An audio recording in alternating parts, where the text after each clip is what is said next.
We should be live. Yes. Good evening, people of YouTube, to coin a phrase from a well-known YouTuber. Hello there. It's 8 o'clock. It's Sunday night. It is the 26th of September, and this is the tNb Gaming Podcast coming to you, as we said, live. And I hope you had a good day. It's been lovely, sunny, late. I say late summer's day. It's more like autumn now, isn't it? Early. I don't know.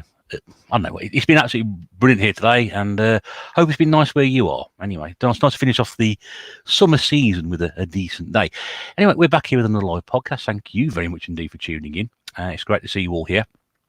More importantly, I would like to address the fact that this evening's subject will be a special subject for our very special guest. Yes, we have another special guest in the house, and hopefully you'll learn a few things at the same time as well. Now, there are some guys who can't be with us tonight, unfortunately, which is a bit of a shame.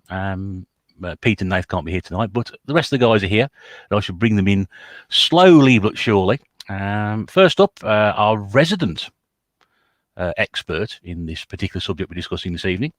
I should bring him in, the man with the most famous hands on YouTube. There he is. Thank you. Yeah, nearly. Oh, it's Jeff Hardy. Yeah. Oh, yeah, Jeff Hardy, of course, yes. You right? Said resident expert. Why have you brought me in first? But hello, how are you? Well, you're our resident expert. We have another expert in the field. Oh, you have a proper expert. Okay, cool. Yeah. But, hello. Well, you're our expert. That's the thing, anyway. Yeah, had a good day. Oh, I've been at work, and it's been hot and tiring. But yeah, no, I'm all right. Always positive. That's the main thing. That's good to see. A couple of people in the chat already. Oh, Sega Zombies joined us this evening. Good evening, Scott. Hope you're very well. My good friend. Yes, greetings. I thought I'd annoyed him when I did that in my last that video, but he's responded to say so. He's quite good. He's called the lawyers off as well, which is quite nice as well. So that was good. My very good friend 37 Retro. Good evening to you, sir. Thank you very much for being here. Marcus is here as well, just arrived. Dad and Lads Gaming. Hello to you. Nice to join us on Sunday evening. Very quick question for you, Rob, as you're here. Have you got Tekken 6 on the 360? Stand by. Stand by for action. He will check. Quick. Did he say to me quick? Is he coming back? You can never tell whether he's there or not because the hands aren't there. You're not seeing his face. You've got actually no idea if he's about. Oh, hang on. There we go. Is that a yes? Yeah. Yeah. There we go. Yeah. I don't know. I can't. Did it say? Oh, he does say Tekken 6 on it. There we go. Yeah. To cover that mishap, let's bring in our other tNb member who's with us at the moment. It's good evening to Eddie Rollercore. Hello, people of YouTube. I'm currently really short right today. I can't quite reach the camera. I was going to say somebody's stolen your legs since we last spoke to you. Or you... There we go. Let me get on the step ladder. There we go. That's better. Oh, you got one of them dreadful T-shirts on as well, haven't you? Yeah, I don't know. So I've got one of the sort of prototypes on before we decide on what we're going to use. So this isn't a retro bear T-shirt now. We're not on to stage 2. No, not quite. There we go. What's Scott saying? I'm behind on YouTube videos catching up. Yeah. I did enjoy doing that introduction on that video. It was great fun, and they say the spirit's been intended. Also, sit in the box, Eddie. Have you got a box? I'm sure you got a box somewhere. No, I'm on my chair. And that's it. Hang on. You got no boxes. This is what we'll do. We'll set in the arm. There we go. Ah, that's it. There we go. Ah, there we go. He's now looks like he's towering down on us. He's a giant. Yeah. Right then. So. There you go, Rob. You got that message from Scott? Yeah, I see that. But sadly, my list would be 500. So I have a list of what I have rather than a list of what I need. But no, I actually remember buying that myself when it came out because obviously I'm a big fighting game fan. So I've actually had this game since new. Okay, Eddie is massive now. How can you see from that angle? Oh, massive, wicked, isn't it? Yeah. That's very 90s.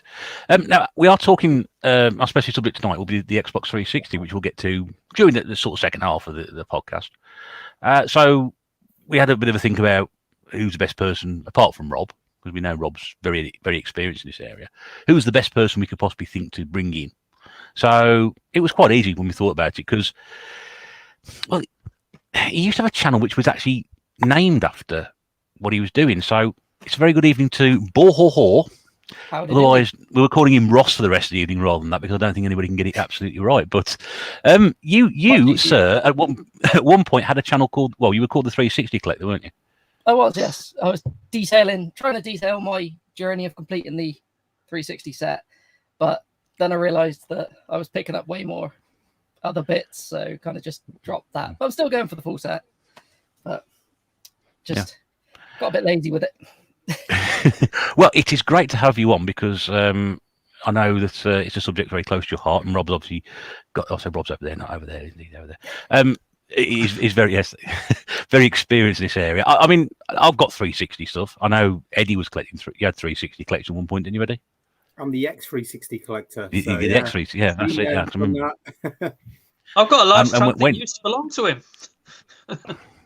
So it's going to be like a reunion then, isn't it, really? Eddie's going to see a lot, possibly hear about a lot of the games he used to have. I've got the other half of his collection.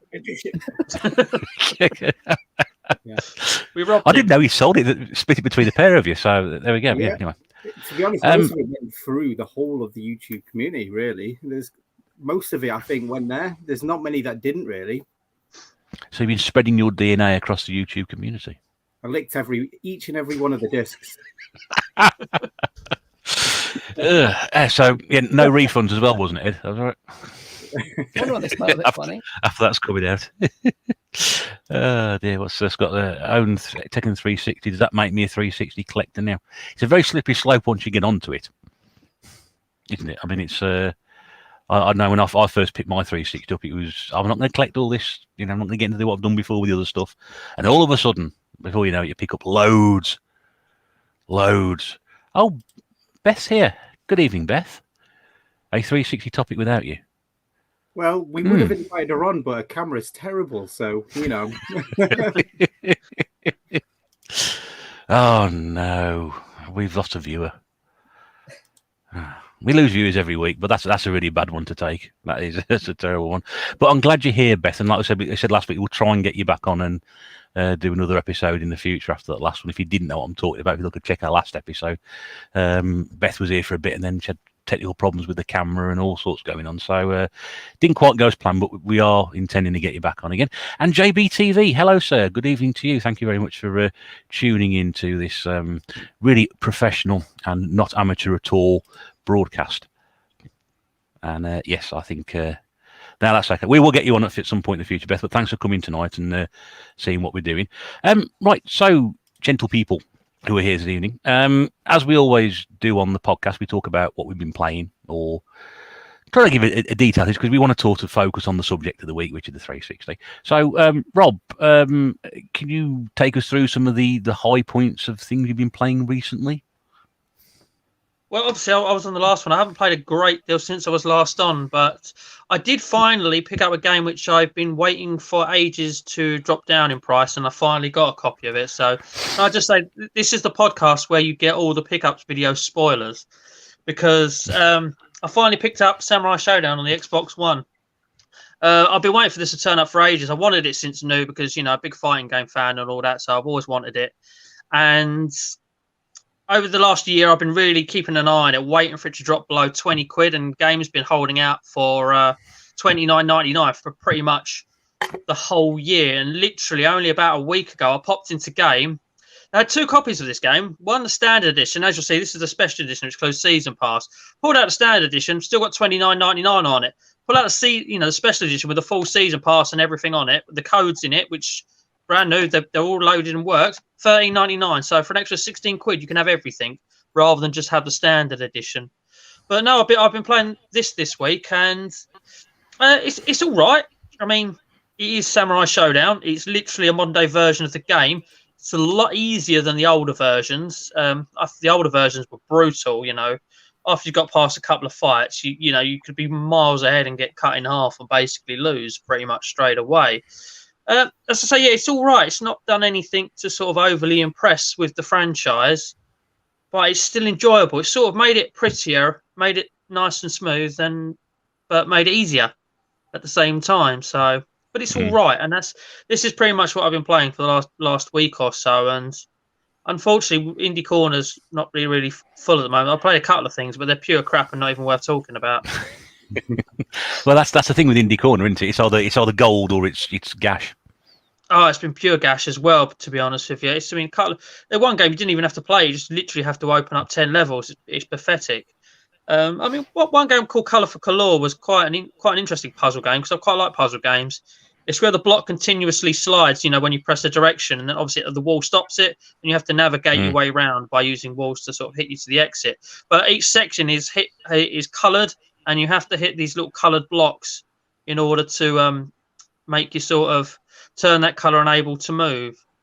And my camera's frozen, but can you still hear me? I can still hear. You still hear me? Oh, that happened the other night, didn't it? Yeah. Happened the other night, didn't it? I might have to leave and come back again.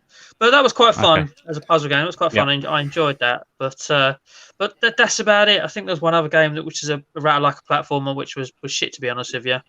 Proper crap. So can't really report anything there. But yeah, I'm pointing. Why am I even pointing this game? You can't see me move. But yeah, I've been playing Samurai Showdown a lot this week because I finally picked it up. And like I said, it's all right. It's just it's just Samurai Showdown, but prettier. It's just a lot easier than it used to be. Anyone else been playing that one or heard of it or intending on getting it? I'm a bit good because the PlayStation 4 Standard Edition is quite hard to find, and that version hasn't come out on the PlayStation yet. So you've got to like pay about 30 quid for like a roster of like hardly any characters. So yeah, I'm a bit jealous of that one, Rob.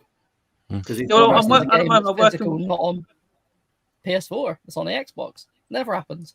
I know, yeah. It's actually a lot easier. The standard edition's a lot easier to find on Xbox as well. Because I think we talked about it, Rob, when I came over like last year, didn't I? Christ, have I been waiting that long to find it? Yeah, probably. But no, I was going to say I'm working the achievement for finishing story mode with 12 characters, which is basically all you get. I've got all the DLC ones as well, so I haven't even touched them yet. I'm sort of working my way through them in order, so I know which one I've done. But yeah, I've done three so far. It takes about 20 minutes per character. Okay. Just to see who else is here. Kevin Wolford. Kevin's here as well. Kevin was on the last podcast as well. But Kevin, nice to see you. Stuart Generation Pixel is here. Nice to see him. Snoopy Man 79. Recognise the name. Thank you very much for popping into the podcast. Sean's here as well. Pompey Games Room. Nice to see you here, sir, at the start. Mark's here as well. He feels like he's cheating on his missus watching this. I think we're better than that, aren't we? I don't know. You get a better experience listening to us talk, possibly. I have absolutely no idea at all. And then Generation Pixel, Rob, the only tube with camera can freeze, but shows the show keeps going on without it. I hadn't noticed, to be honest with you. I'm going to fix it. I'm going to leave and come back like I did last time. So give me 2 minutes. I will return. All right. Well, we should move on to somebody else. And Martin's here as well, which is good. Hello, Martin. I'm here a few minutes, but Martin was with us a few weeks ago. Eddie, have you been playing anything recently of note that you can regale the audience with? I can finally confirm I've completed a game. No way. It's been about a month and a half, maybe 2 months since I last completed a game. Yeah, I've just been stacking new games on top of each other without finishing any. But I just thought, I'm going to find one of these games that I could just go through it and just complete it. So yeah, like literally, it was only 2 or 3 hours ago when I actually did it. But it's a completion. Wow. Go on then. So yeah, it was Wolfenstein 2. So yeah, like I played the original, like the reboots of Wolfenstein. I'm not really a big first-person shooter fan, but I do really like them because they're that wacky and crazy. It's just worth it. So yeah, it's the original ones. What happens with them is they go through like a sort of like a crazy robotic Nazi, like as if the Nazis took over the world and didn't get beat in World War II. It just continues that story on, really. So yeah, you're like one of the teams of like sort of like fighters trying to dethrone like the Nazi Empire. And it then goes like supernaturally, which is what really draws me to them games. I love like supernatural elements in my video games. So yeah, I absolutely love it. But This one, it kind of goes like, instead of going like all zombified, this one goes a bit towards space. So yeah, that's the niche that it has that changes it up a little bit. Towards space. Well, Nazis in space, isn't it? So it's the next obvious place for them to be, isn't it? Best place for them, as far as I'm concerned. I mean, you know. Yeah. I don't. Yeah, that's strange. Mark doesn't think it was good as the first one, but I've not played a Wolfenstein game for years. I've got one of the reboots somewhere. I think, ironically, possibly on the 360. Yeah. But my copy's got PlayStation 2, the 360, and then again on the modern systems, isn't there? And that's where I think it really shines on the modern systems. Really good. I even like the stealth elements on it, which I hate stealth games. Are you going to go for the Mein Leben trophy? No, I found it flipping hard. It's so hard, that game. I've completed it. I think I've got about 30% of the trophies. So yeah, that's probably where it's going to stay as well. Have you like fully completed it then? 1000G'd it? No. God, no. No, it is flipping hard. Really is hard. I mean, I think it took me 20 hours to do, and I think it's an 8 to 10 hour game. If you wish to play it, not shit like me. I've been doing it on the highest difficulty, and I've not finished it yet, but I reckon I can do it on that, but not without dying. It's absolutely nuts. But yeah, other games I've kind of dipped my toe into. I've been still playing, what's it called? River City Girls. Absolutely love that game. So you must have heard of like River City Ransom and Vigilante and shit like that. That's one that came to mind when you said that, yeah. Yeah. It's the natural progression of that. You're the girlfriends of, what's it called? I can't remember the name of the protagonist from them. But yeah, like you're the girlfriends of them, and they've gone missing, and you've got to go find them. And it's just crazy Japanese action. It's so good. It's like probably my favorite modern 2D brawler, and yeah, I can probably say that because it's got a really good length. Where like like the new Streets of Rage, you could probably do that in about 2 or 3 hours. This just seems to have a bit more depth to it than that, because you like going into little districts, doing a little challenge, and then coming back and continuing the story like elsewhere. You can have like little missions and stuff like that, and I really like it because of that. And it's just a really good looking. If you like anime style fighters, it's really good. What systems are on it? Is it the PlayStation 4? PlayStation 4. Well, it's on PlayStation 4, but I'm playing it on Xbox on Game Pass at the moment. Okay. Right. Yeah, I played it as well. It's a really, really good game. Love it. Yeah. So much fun. And I haven't played, but I've looked at. Oh, mate, you need to play before it gets on. It's really good. It's a quick few people come in just really gone through before we carry on. Cooper's World here's got a note for his mum, which is good. Retro Chefs here's got the night off by the looks of it. It's good to see him here. Addy Sneaker Freak as well. Good to see you here, sir. And nice to have all these great tubers coming in. See what we're all about. And he's gone off to watch the Ryder Cup. Why is he going to watch the Ryder Cup? It was over. It was over yesterday. Unless there's some, all the American team drop dead or get hit by lightning, there's absolutely no chance at all of any other result other than the Americans winning it. Sorry, Eddie, I didn't mean to interrupt you for that. Yeah, well, I thought he might have said something interesting for once, but evidently not. No. I just wanted to talk about one last game quickly that I just got as well. It came out literally this week, and it's called Crisis Wing. It's a shmup that is styled after like a Mega Drive style, like almost Truxton style like gameplay. And oh my goodness, absolutely loving that game. It's really rock hard. It's one of them games where like you don't have to power up. You get your extra weapon, and you get it as a choice of 3. Absolutely love that. But there's one mode in particular, and it's really addictive. It's like a caravan mode style one, where basically a caravan mode is you got 2 minutes to get as far as you can, and every time you die, you lose like seconds. And I'm really addicted to that, trying to get my high score as high as possible. Absolutely stunning game. If you like Mega Drive soundtracks, you're gonna flipping love this game. Like it's just got like that bounce. When they make it like really bouncy rhythms, like on the Mega Drive, that a lot of shooters are sort of like famous for, especially like games like Truxton. Replicates that so well. Like, oh, beautiful looking game, and it's like £6 as well. So, which system's that on, mate? Because Sega Zombie wants to know. It's on everything. I believe there's on the Switch. There's a bit of an issue with it because I don't know if they patched it out or not, but you could only play it with the thumbstick. You can't use the D-pad. But I think a lot of people have complained about that, so I think they're going to sell that. That's only on the Switch. But yeah, it's £6 everywhere. Switch, PlayStation, Xbox. Absolutely, really highly recommend that one. Sounds like a bargain. That Marcus agrees with you. So it does look great. So, right, okay. Archive Oddball is here as well, one of my regular commenters. Good to see you here. Nice to have you along tonight. And if you could just remind Scott what it's called. Crisis Wing. Do you need to spell it for him? Or CR. Are we? Is this a countdown? Is it?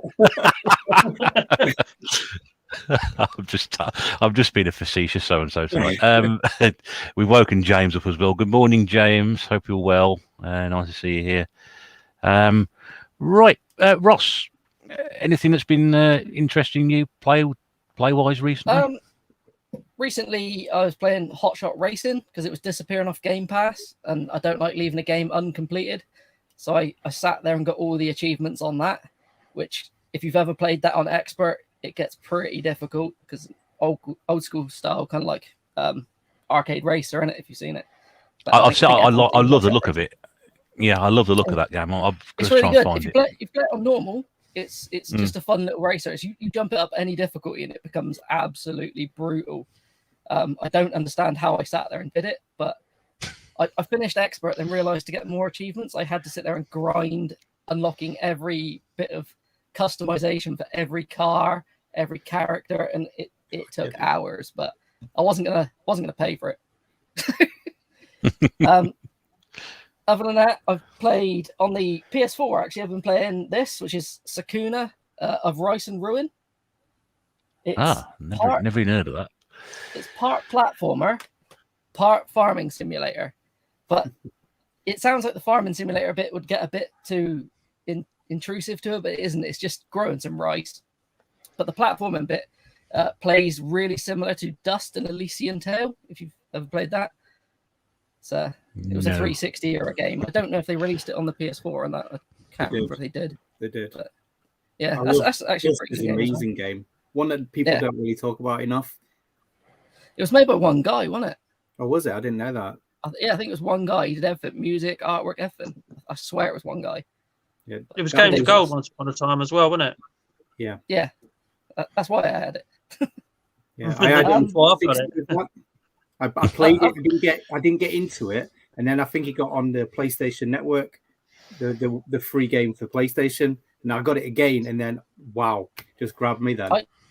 I started playing it and wasn't too into it, but then the missus started playing it, and I was watching her, and she was getting like really addicted to it, and it made me want to play it more. And then I was like, yes, that's pretty damn good. Other than that, I've been playing two other things. One I won't say much about because I did stream it, which was Ice Age Scrat's Nutty Adventure.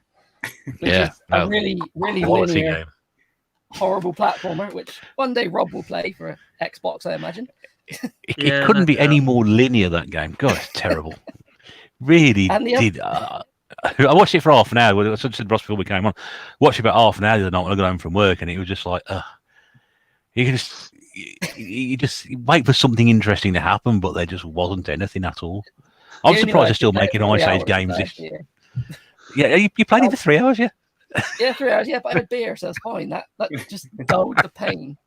Is that a modern game then? Is that like, it's not like a rehash of the 360 one?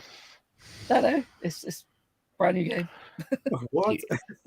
I just was surprised they're still making Ice Age games in 20 years after the film came out. Yeah, it's a bit weird. I think they've probably still only got the license for Scrap, so. But yeah, the only other one I've played is Skatebird on Game Pass, which is like a cross between Tony Hawk's and Goat Simulator. Basically, it's a really awful to control skateboarding game where you're a bird and a skateboard. It's where do they get these ideas from? I don't know. I'm just with that synopsis. I'm just about to go download it. I saw it like about a year ago, I think it was teased as like, I want to play that, but it's not something I want to pay for. And it came to Game Pass. I was like, my life is complete. I can play Skatebird. So it's actually a bird on a skateboard. Yeah, there's actually quite a lot of customizable options for your bird as well. Put a little top hat on him, a mustache. Oh, There's wow. a button that just lets you screech when you fall off. Yeah, I think there's a stampede now to go and find it because Eddie's looking and Martin's going to go and find it. The sort of game Martin would play, I dare say. I don't expect any of you will remember that years and years ago. I didn't even remember it. I only know about reading about it. It was a cartoon or a live action cartoon type crossover, very, very late 70s, called The Skatebirds. And it was literally people in giant bird costumes on skateboards. Yeah. Go and look on YouTube. It's terrible. But I turned it into a game 40 years later. It has a licensed soundtrack. It has a what? It has a licensed soundtrack with actual music on it. So they went all in on the Tony Hawk style. I was going to say, they Tony Hawks did, didn't they? You got things like the Birdie song and Chirpy Chirpy Cheep Cheep. And I'm hoping there is a bird called something like Timmy Hawk or something like that. Yeah. I've got that more into it, yeah. Hawk skateboarder. There must be. What a strange idea for a game. I know I keep sort of complaining about the fact that there's no originality, anything in anything anymore, but this is just ridiculous. That's sort of the levels that they've fallen to, really. Quick question for 37 Retro. Can anyone find stock of Xbox Series X yet? I'm sorry to debate getting the S instead. Lots on Game Pass I need to get to. This could be the longest console generation. Nobody can buy it. Anybody trying to get hold of one of these at all, or have an interest in getting hold of one of these? Picked them up. I'll have to find out what the name of the app is, but there's an app that tells you as soon as stuff's in stock. It's not your standard one. My mate was on about it, and all of my mates have got a Series X now from using this app. I'll have to find out what it's called. I was just one of the lucky ones, so I can't really help. I literally created an hour and a half's worth of work for myself by being on the phone constantly trying to get one on launch day, and then had to work my arse off because if work ever found out, I hope they're not watching. Nah, I doubt they will do. But you never know. A bird and a skateboard is not going to change my perception of any sort of skateboard game whatsoever. So I'm not going to be pursuing Skatebird, no matter how interesting it sounds. Martin found a game plus called Laundry Simulator, which is literally putting clothes and detergent into a washing machine and waiting for it to finish. That sounds like the sort of game should be in the indie corner, Rob. You need to find it. Isn't Gas Station Simulator currently top of the Steam chart? What simulator? Gas Station Simulator. It seems really apt for the yeah. what's going on. But it does at the moment. People are clearly upset and missing out on going to the petrol stations and having to play a computer game. Stop these queues, I'll show them. I'll do it at home. It's been downloaded by every member of the government so they can play at home and try and work out what's happening during the current crisis to get a firm grip on what's going on out there. That's what it is. That's why it's top of the tree. All these conservative MPs downloading it. In terms of what I've been playing, just to sort of round this up nicely, Fall Guys, which is the only thing I keep playing at the moment, and the only thing I've got time for. But I've been playing that with Big Game Al over on his channel and Retro Games Revived, and Ross, we were joined by your good lady on Friday night, just gone, and she humiliated the three of us over and over again because we were utterly terrible at it. And Chrissy's brilliant at it, so thank her again for popping in and doing that. And she enjoyed it. Yeah, it was good. It was good. She was great. I mean, she got, I think, was it 3 finals? I think it was during the course of the evening. I think so. Yeah. I think we managed one between the other three of us, which was about average. So there we go. And we had Dainster with us on Saturday night. Was it Friday night? Saturday night? Yeah, Saturday as well. I think it was. Was it last night? No. Friday, wasn't it? Saturday, yeah, it was, yeah. Friday. So, Friday. Friday, where Chrissy was on Thursday and we had Dainster on Friday. That was it. I don't know where I am at the moment. It's a bit of a blur. But yeah, so that's the thing I've been playing at the moment because obviously I'm in a bit of flux at the moment with the rooms and what have you. So, what else you got here? I saw Power Wash Simulator. It looks so satisfying. What on earth Who thinks that? I keep moaning there's no originality. I've got myself to blame, haven't I? Can't go around criticising these games with someone. Here's a good idea. Let's create a game based around a petrol station. Do you know what? That power wash simulator does sound quite good, actually. I remember as a kid, actually one of the chores I used to love doing was like power washing the driveway. And I was like, it just was so satisfying cleaning it. And it's like, it was like dirty before, and then it's just like bright clean underneath. Oh, satisfying. I can imagine there would be a certain set of satisfaction, same with like when Ross was mentioning that game, which is a platformer stroke farming simulator. There's probably some satisfaction in doing farming simulators. They're very popular, aren't they? People do enjoy those. Which is really strange. Never thought I'd see the day that those were popular series of games, but people do enjoy those. I wonder if anyone's made a bubble popping simulator where you can do bubble wrap. Yeah, bubble wrap. I'm sure they had them. I'm sure that was out ages ago. Years ago. I'm sure I saw something like that. There's a subreddit called Power Washing Porn, where it's literally people watching people power wash stuff because it's so relaxing. And talking of popping stuff, my missus has got it's a silicone lump of flesh that you fill with pus, and it's like popping zits. It's actually really fun. But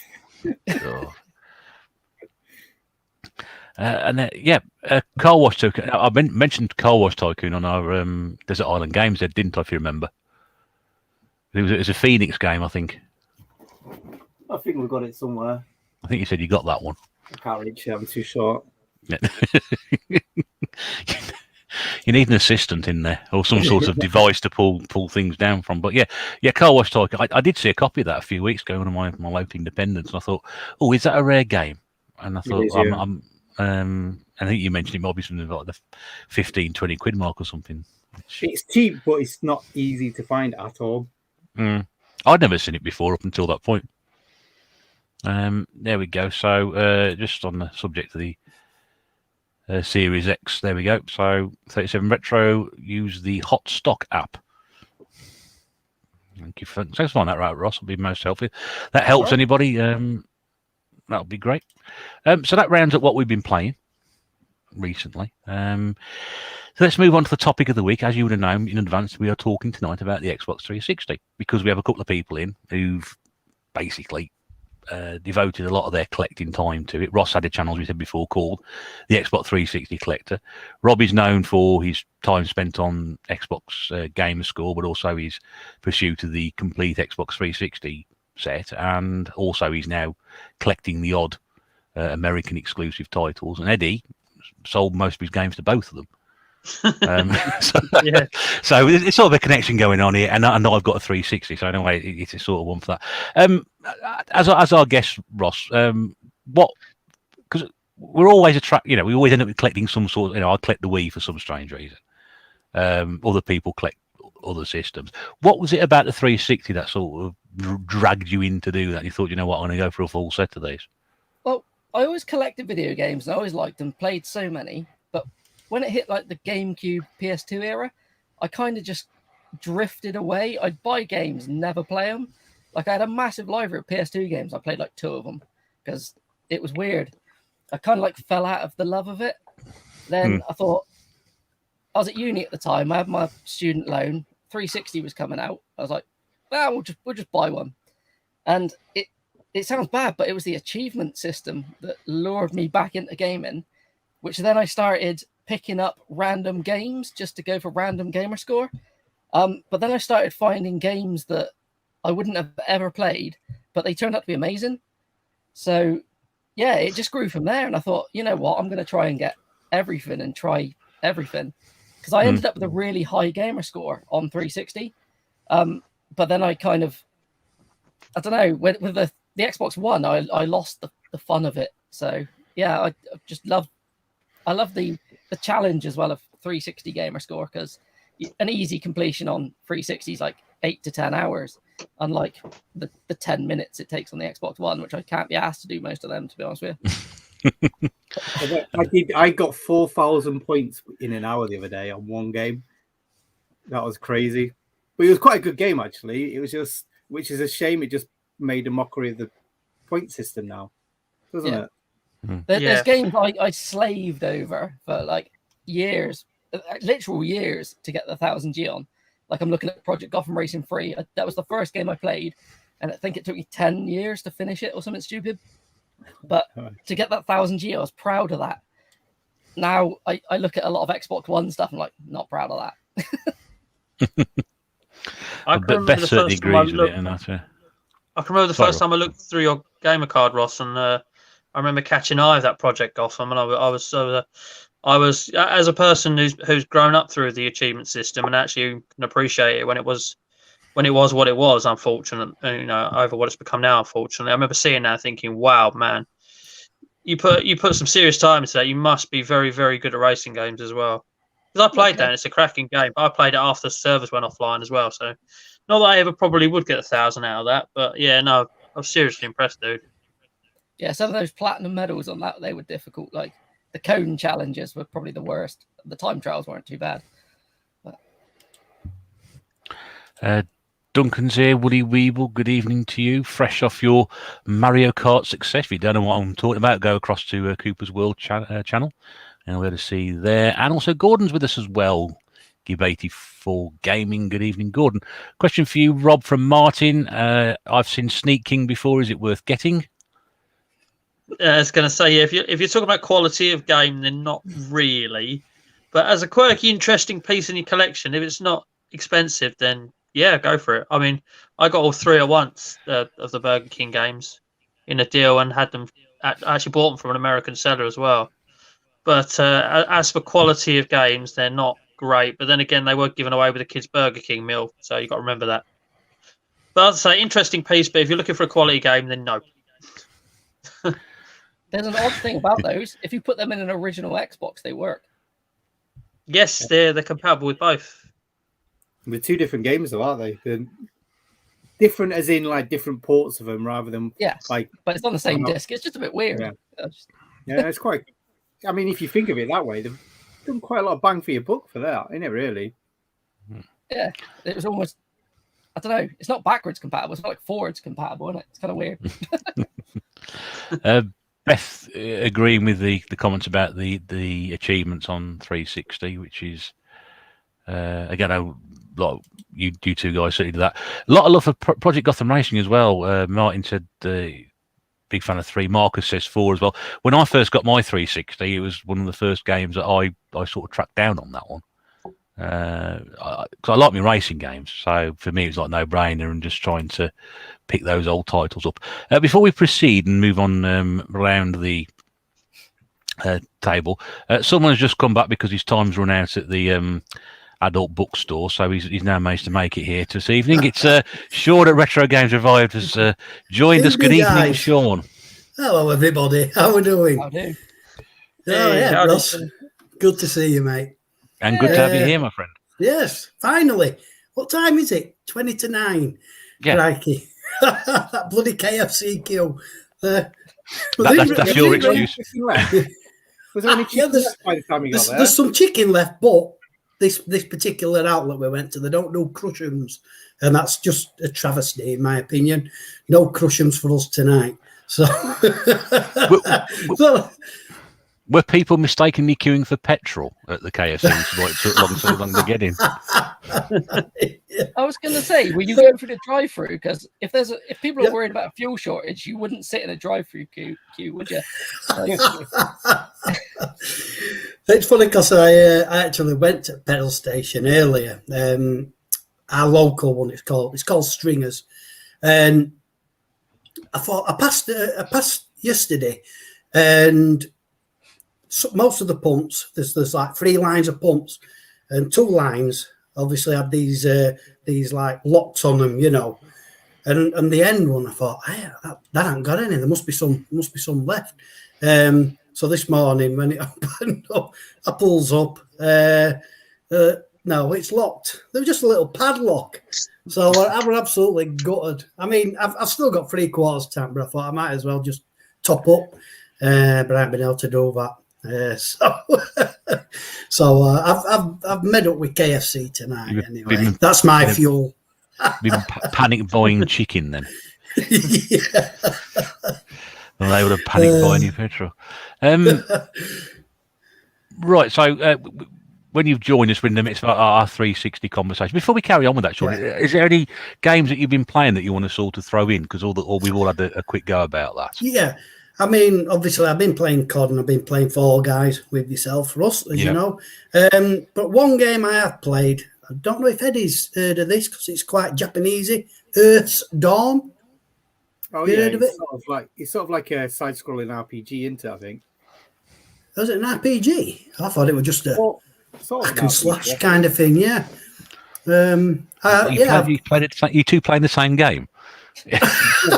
I've not played it. I got it like early on and just never played it. Right. Yeah, I've given it a little go.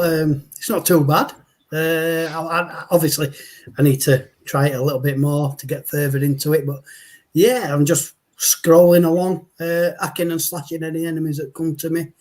For some reason, there's 4 characters. These other 3 soldiers follow you along. But as soon as enemies appear, they disappear. So it's like, well, where you gone, like? So I'm left to fend for myself. But yeah, I'm quite enjoying it. Must admit, really enjoying it. So, but I didn't know there were any RPG elements to it. However, that's further on in levels. In the same way as Muramasa, where you kind of like you go in the rut long and then you're like leveling up and stuff like that. Yes, you do. Yeah, you're leveling up. Yeah. But it's not turn-based combat or not like that, is it? No, so, it's an action RPG. Thank God. Yeah. But yeah, that's what I know of it. Like I say, I bought it when it first came out, put it in the shelf, and it's still there. So you've done better than me.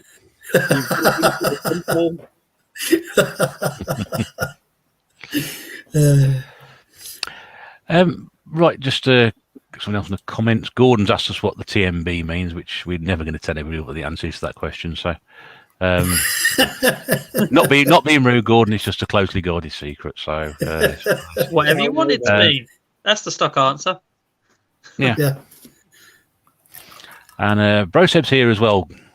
Hello, mate. How you doing? Hope things are okay over there. Right, so getting back to 360, Rob. What got you into the 360 then? Can I just say I realised my camera's frozen again? I'm actually waving my hand and nothing's happening. Oh, you are, yeah. But at least you can still hear me. No, I was going to say my 360 story is that, to be honest with you, I was avidly playing my Dreamcast, like literally avidly. I loved that thing. You know, I had all the games I ever wanted and needed on it, and that was the way I saw it. And I was playing it long into obviously the 360's life.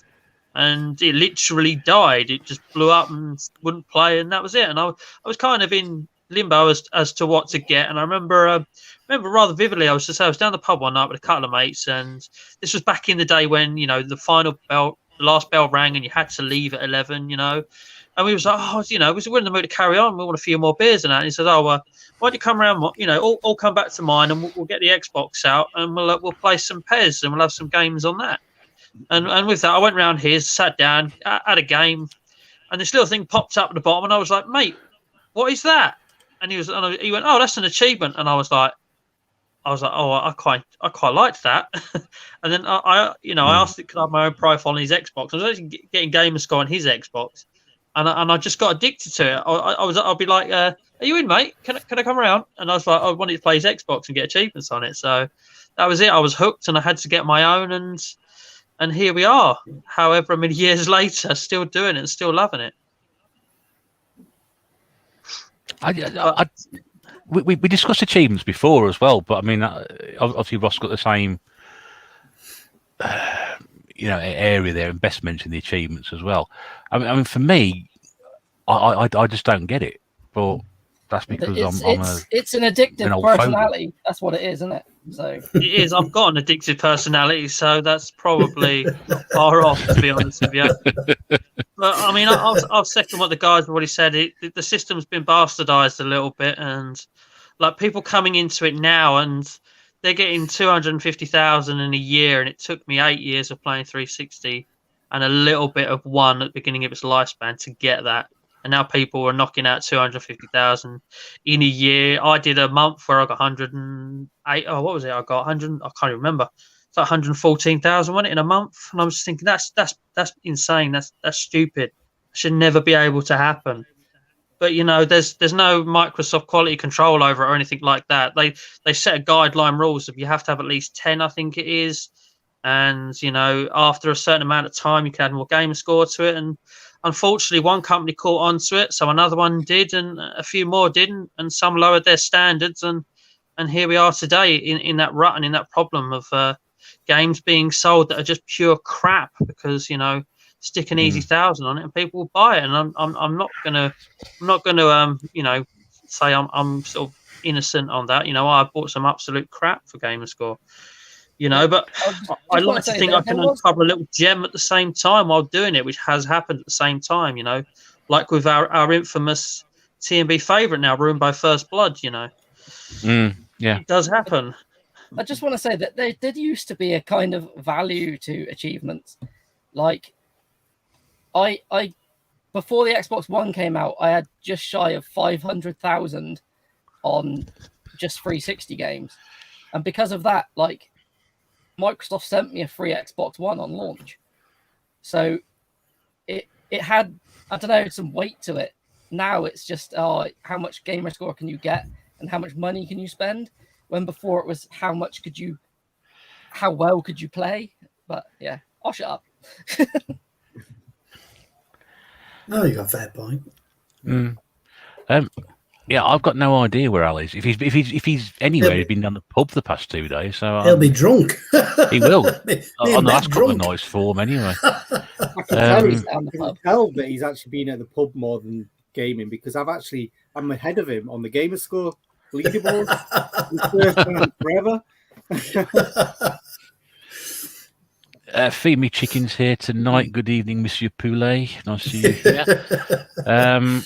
That's because Sean was talking about eating chicken. It was a calling. Yeah. Yeah. Wherever there is chicken, he shall be there. I'm going to leave and come back. Okay. Have you got an idea what achievement you'll pick to knock over the 1 million mark? How close are you to 1 million, Ross? I could do it if I played with the easy stuff. I'm at 725,000, but yeah, I was going to think about going for it, but I couldn't be asked to buy and play the cheap stuff. But if I was going to do it, I'd make sure it was something absolutely horrendous to go over the line with, but not sure what. And what about you, Rob? What achievement you'll pick to knock you over the 1 million mark? I haven't decided yet. I mean, I know what one specific marker I picked a cleverly titled one, something called like Ain't No Stopping Me Now, I think it was, and of all games, it was out of FIFA. And then for the 500,000, I went for the comedy approach, didn't I? With the I swear I did it by mistake achievement, where you looked up Lollipop Chainsaw Skirt for 10G. But I haven't really decided on 1 million. I mean, I'm on. We haven't had the update, have we? What am I on now? 811,000 and something, I think. Oh, right. So you got over the 800. Were you over the 800? We haven't got the 800 before we've. I think I was playing on it last time.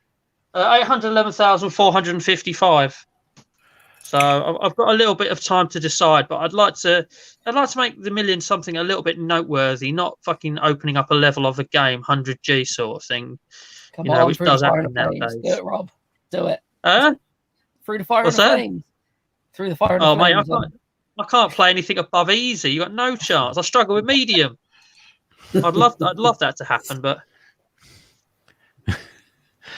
Comment from Beth. Achievements for a challenge, and now you're absolutely right. It's how much you can spend to push it up more. And if I thought with it's a shame. And I think it is when they realise they're onto a good thing and they start charging you more for it. Mile High Club on Call of Duty 4 was a ball ache to get. How did you get on with that, Sean? We got that I one? No.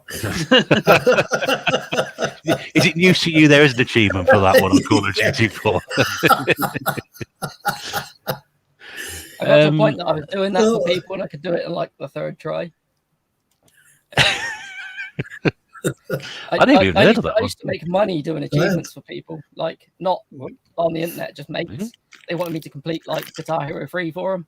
And be like, yeah, do Through the Fire and the Flames, I can get tenner. Like, yeah, go for it. You see, now I couldn't have that. That's a learner. See, the word is achievement. I have to get every one. If there's an achievement on my profile that's got by someone else, I couldn't have it. That gamer score wouldn't be mine. I couldn't do it. Mm. So, No, it won't shame seem on your right, friends. would it? Won't seem right. Have you got a 360, Sean? I've got several, actually, at the minute, yeah. One of them that I'm really proud of is it's a COD themed one of the Modern Warfare. But I actually got that before I started collecting COD stuff. It's just a coincidence that I actually happened to have it. So I think I bought it from Leeds White Road CX at one point. And it were only cheap. It were only about £25-30. I mean, it was a while ago now. Like, but yeah, I got it obviously because I like the look of it, like the look of the decals and that. But now it sits in my COD collection because it's just ideal. I think I've got one in the green box. It's just like a standard Xbox 360. And then I've got a couple of loose ones as well. But I think they do a Modern Warfare 2 and 3 variant. I can't remember. I don't know, Rob. I don't know, to be honest. I think it's Modern Warfare 3 I've got. I think they did. I'm not sure they did a 2, but yeah, they definitely did 3. No, I'm not taking a piss out, Sean. Have you turned it on yet? Yeah. Just having interest.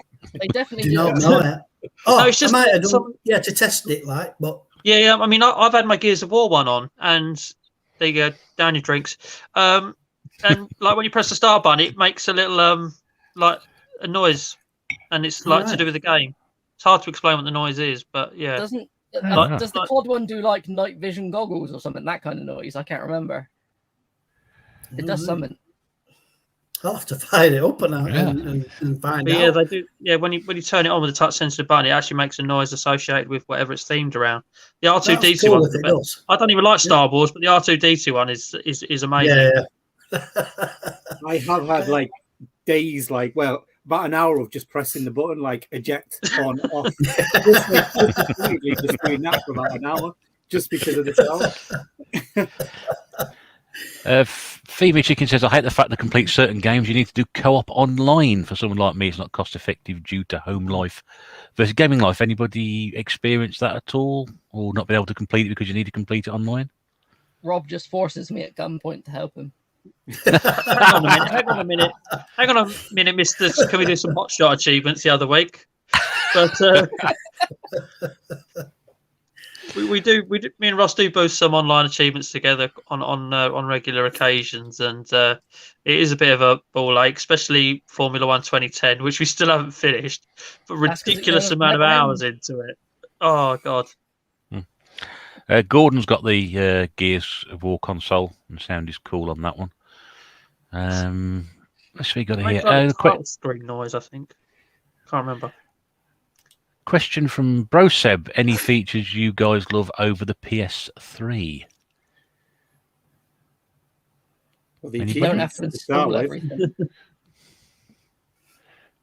The PlayStation. I'm not sure as to which way around you mean. Do we prefer something on the PS3 over it, or Well, I mean, I presume a lot of us have played both systems, and therefore I think the question is there anything that's better on the 360 than it is on the PlayStation 3, or is there something you can do on the 360 as opposed to what you can't do on the PlayStation? I can only really say that I think the achievement system is better than the trophy system. I like having the score rather than an accumulative total of each type of trophy. I mean, I certainly haven't got time for both. I'm not an animal like Ross, I haven't got the desire to want to do both either. But I prefer the achievement system over the trophy system. I mean, I've got a PS3, but I went for the model that plays PS1 and 2 games. The early one for space. But that's all mine's really for. More of a PS1, PS2 playing console, even though I've got a load of its exclusives to potentially play someday. I love the fact of platinum trophies because it's like a badge if you've completed that game. I've not played enough. I've not played enough probably on the 360 to know what the difference is. Any differences noticeable between the two of them. So, not really a question I can answer. This is probably one of those examples of grinding, isn't it? Remember putting way too many hours into bully collecting rubber bands to get the full 1000G. I mean, that would drive me around the bend. It would absolutely drive me potty just to devote that much time to go around and do it. I can't even remember that one. Doing that, you unlock a rubber band ball at the end that you can launch at people and it like bounces around like crazy, wipes everyone out. It's amazing. So, Russ, would it stretch your patience by any chance? Stretched it, yes, definitely. Yes. To the absolute maximum. Busy Moose, good to see you. I'm seeing you for ages, my friend. Nice to see you in the house. Eddie, your experience with the 360. So yeah, the 360 came out during a time where I was a bit hazy. During the 2000s, does that mean drunk and stoned a lot of the time? Or I don't know really much what happened during them times. It was only like when we did the Desert Island games that it kind of like when I went away from it, I kind of thought, you know what, I'm going to actually start thinking a bit more about that timeline.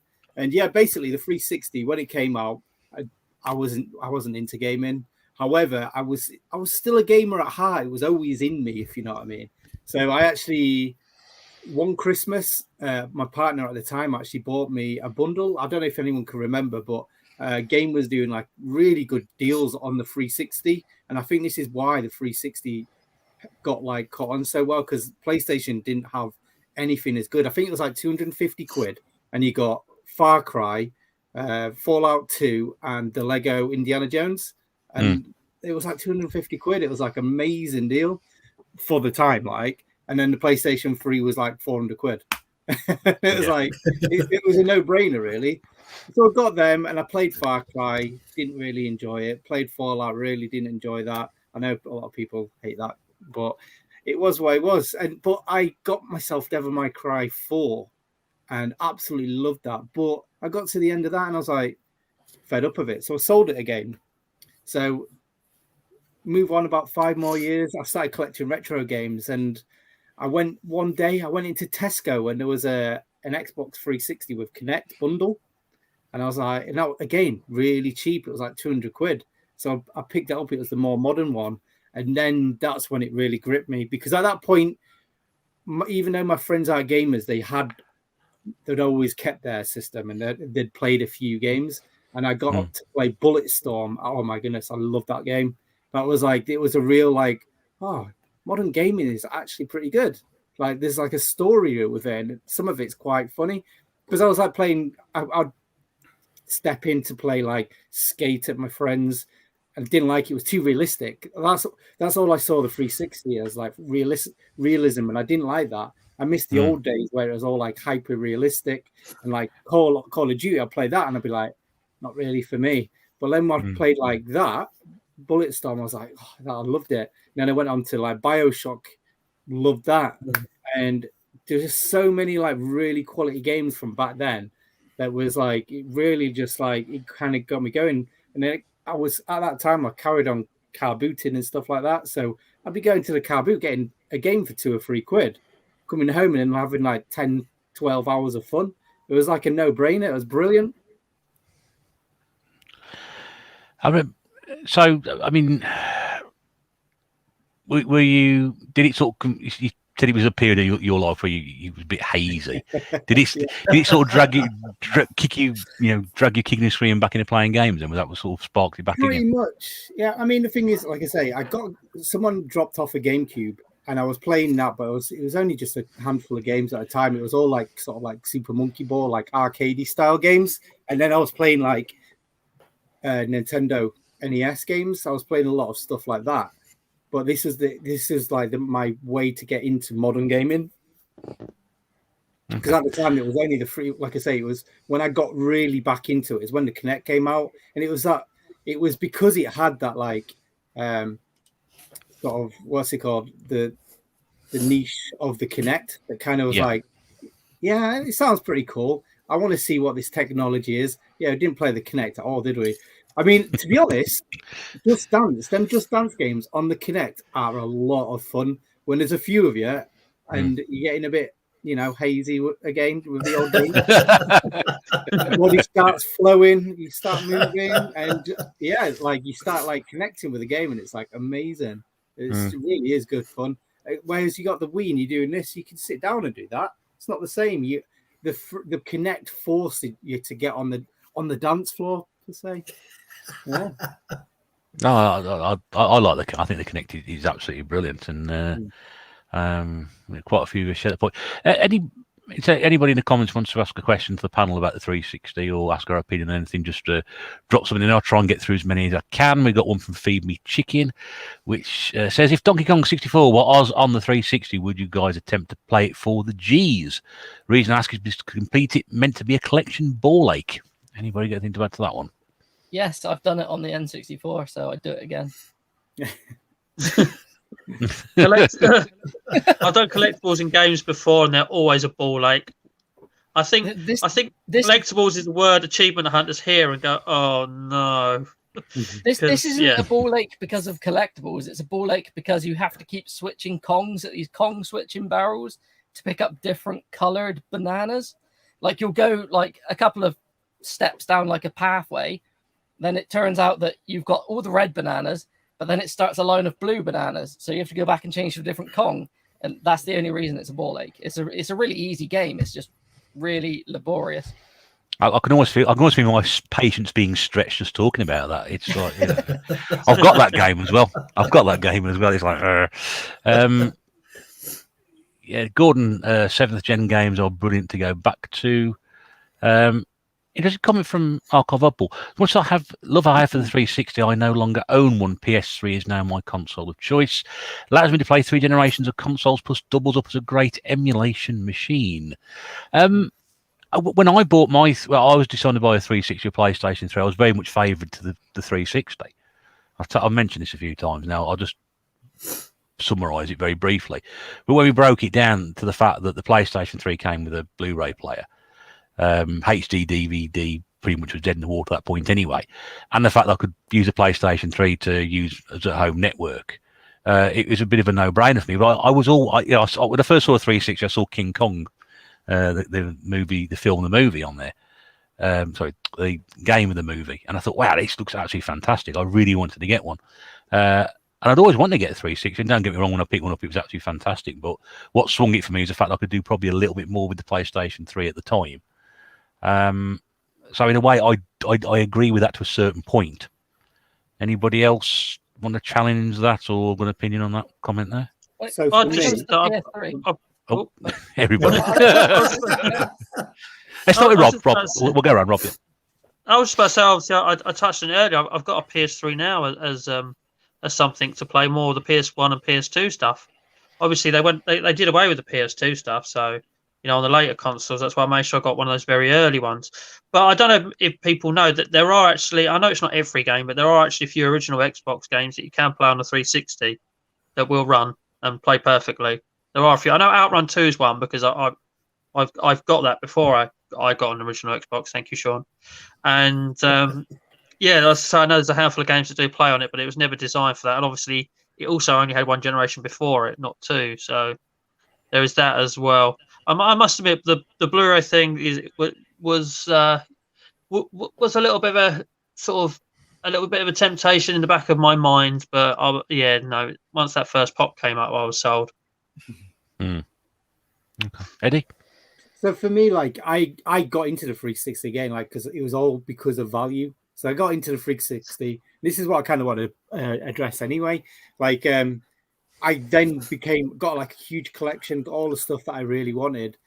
And well, look at behind me. I've got like shitloads of PlayStation behind me. And it just felt wrong that I had like a really small PlayStation 3 collection and a massive 360 one. What I decided was to sell it all up just to get a PlayStation 3. Kept all the exclusives that I wanted. And realistically, when I went down to whittle it down, there wasn't many 360 exclusives that were for me, if that makes sense. I've like I was saying to you before, it's more to do with like I like things that are like supernaturally or something like that. And the 360 is a very realistic sort of like system. They like to like do a lot of emulation or like realism in games. PlayStation 3 is all Japanese to hell, isn't it? Really, You've got all your RPGs on there and stuff. You see, I would love to get into Gears of War. I can't do it.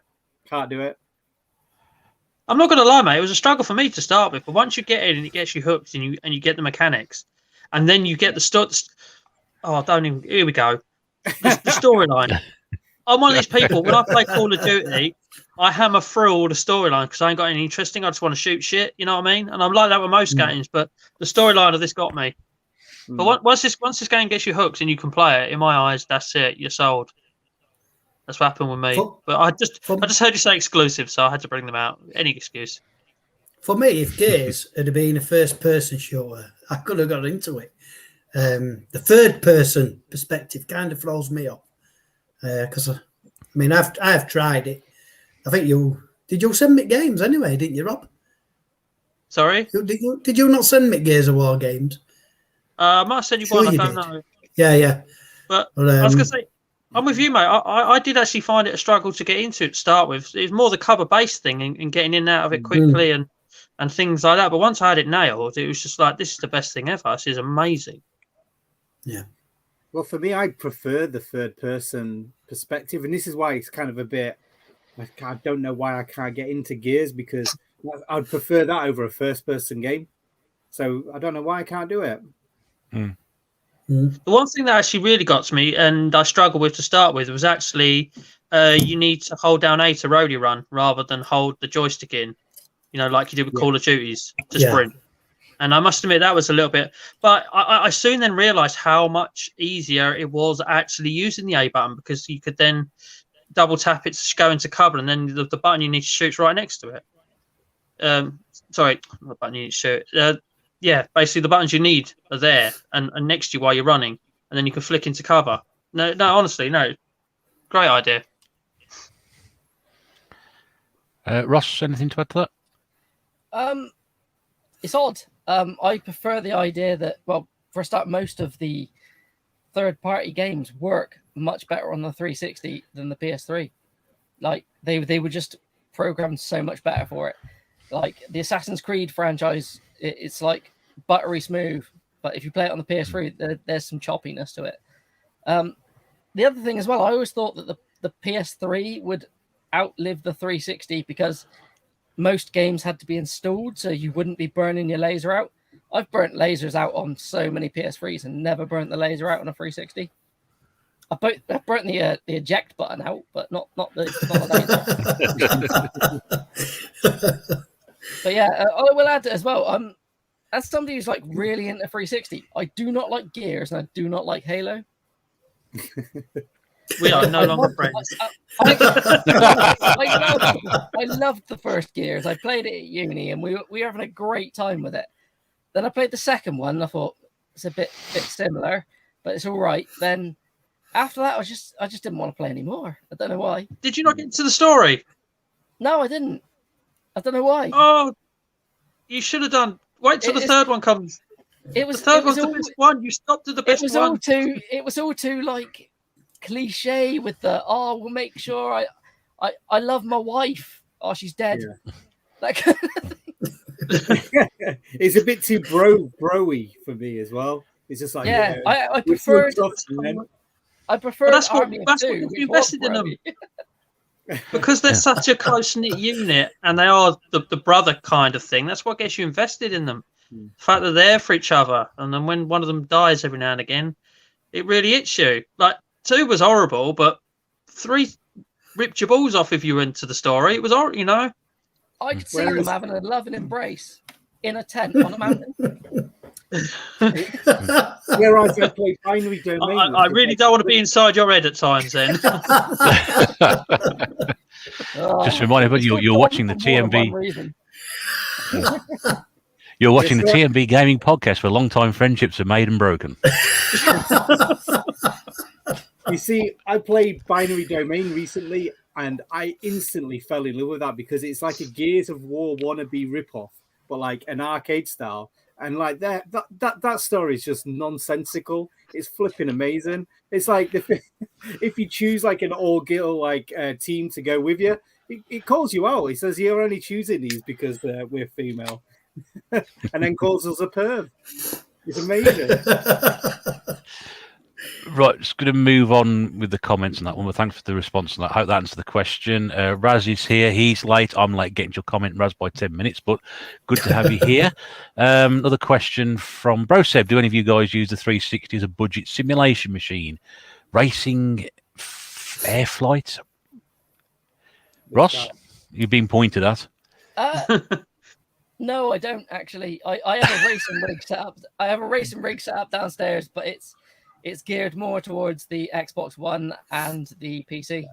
So. Is it a free screen one like David Retro Games played badly? It does have actually the bits to put the screens to the side. It can Does take it? the 5 screens, but I've only got one on at the moment, which is a 720p bad boy I bought for like £10. But it's a beautiful thing to play on. It really is. Yeah, you need to set that up. Get your 360 on the go. Get free 360s on the go. Free screens. And just stay up on.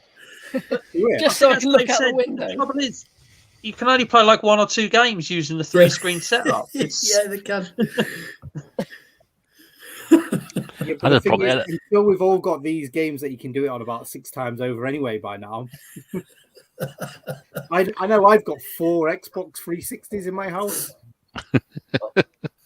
I'll say like it's one of those setups you have that it's fun to play. It feels kind of arcadey with FM, but it's when you play stuff like Assetto Corsa that if you play that with a controller is absolute wank. But if you plug a wheel into it, it's like the most realistic thing you'll ever play. Yeah. I went to someone's house once and they'd set it up because you can like unwind the windows and stuff on that. He had it so if you unwound the window, he turned on a fan which was blowing in your face. It was amazing. I like the realism on that. That's great. I would love something like that one day. But what about rain though, Ross? What did he use for rain? Yeah, Chrissy come in with a bucket of water right over it. It's only got monsoon mode. Knowing Ross would be like yellow rain somewhere coming around.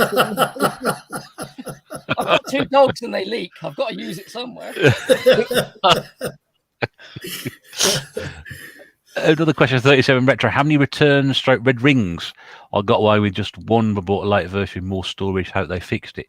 I've been looking at my 360. It's been perfectly fine, but my PlayStation did break down. I got the old yellow ring of death. Any reliability issues anybody suffered on the 360? The first one I ever had, which was one of the original white ones, that got the red ring of death in its warranty period. Well, I say funny story about that. You know, I work at an airport. You can when I put it in a box and had it sent back, you're able to actually track where it goes, and it went back to Germany to get repaired. But yeah, they actually shipped it out of the cargo department of the airport I work at, so I could have saved them a lot of time and took it there for them if they really wanted to. But no, as far as Red Ring of Deaths go, literally only that first one, and yeah, that was a bit of a heartbreak to go with that one for a couple of weeks. I think it was by the time it went to Germany, got fixed and came back again. But it came back with I think a year's worth of Xbox Live or something as well, which was, I know it's, you shouldn't have had to go through all that, but I did. That one eventually broke due to something else. One of the disc tray got jammed, and I thought it might just be a little belt, but it wasn't. It was proper fucked. So, but yeah, no. Apart from the first one, I've touched wood. Every other one I've had since. I say one I've had since because I've got 3 sitting under my TV, 1 for each region, and a couple of spares have been fine, but they've all been the later models. I mean, if I see a cheap 360 come up for sale and it's one of the old white ones, I wouldn't buy it. Just wouldn't buy it. So what is the problem with a red ring of death then and a yellow ring of death? What's the difference? Anybody know? I don't think there's any. I mean, with the yellow ring, it was mainly due to overheating because it was getting so hot the fan stopped working that it was causing everything to overheat and basically blow. Because I had to send it away first time to be repaired. And I think what they do is they sort of remake resolder it or redo something inside. It's technical. I don't know anything about. Then they recook it, bake it all, and then put it all back together and send it back out again. And then after a short period of time, it went again, and then that was it. It just wouldn't work after that. It's completely dead now. I'm not sure whether it's the same problem with the 360. When it comes to the original 360, British Bake Off, was it? It needs basically like reflowing the chip, doesn't it? It just starts to warp the board basically. Yeah, I broke I had three times I had to send my original 360 back, and they sent me a different one every time, so it was like a new one every time. But the worst thing was the second time I sent it back, I'd bought a PS3, and it was like my backup system. I hadn't turned it on for about 2 years, and then I went to turn it on, and it was just dead. And I was like, so I thought, I'll ring Sony, send it back. They wanted 80 quid to send it back. I was like, it's within warranty. It's like literally, it's only come out. But yeah, in the end, I argued down to a free repair on it. But yeah, Microsoft just kept chucking them back at them. They send them back. Yeah.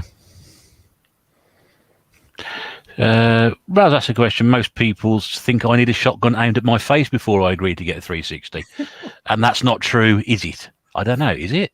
Is that a question? Oh, man. I mean, one of the games that I would recommend anyone getting a 364 is now not an Xbox exclusive. Alan Wake. Absolutely recommend everyone to play that game.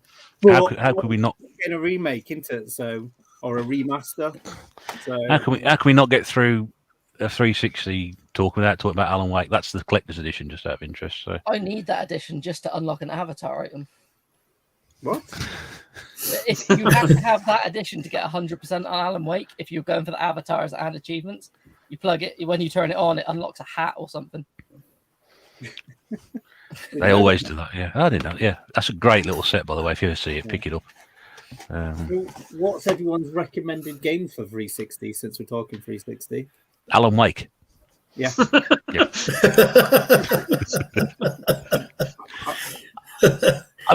Man, I don't know. It's got to be a racing game for me. I would probably say. Forza.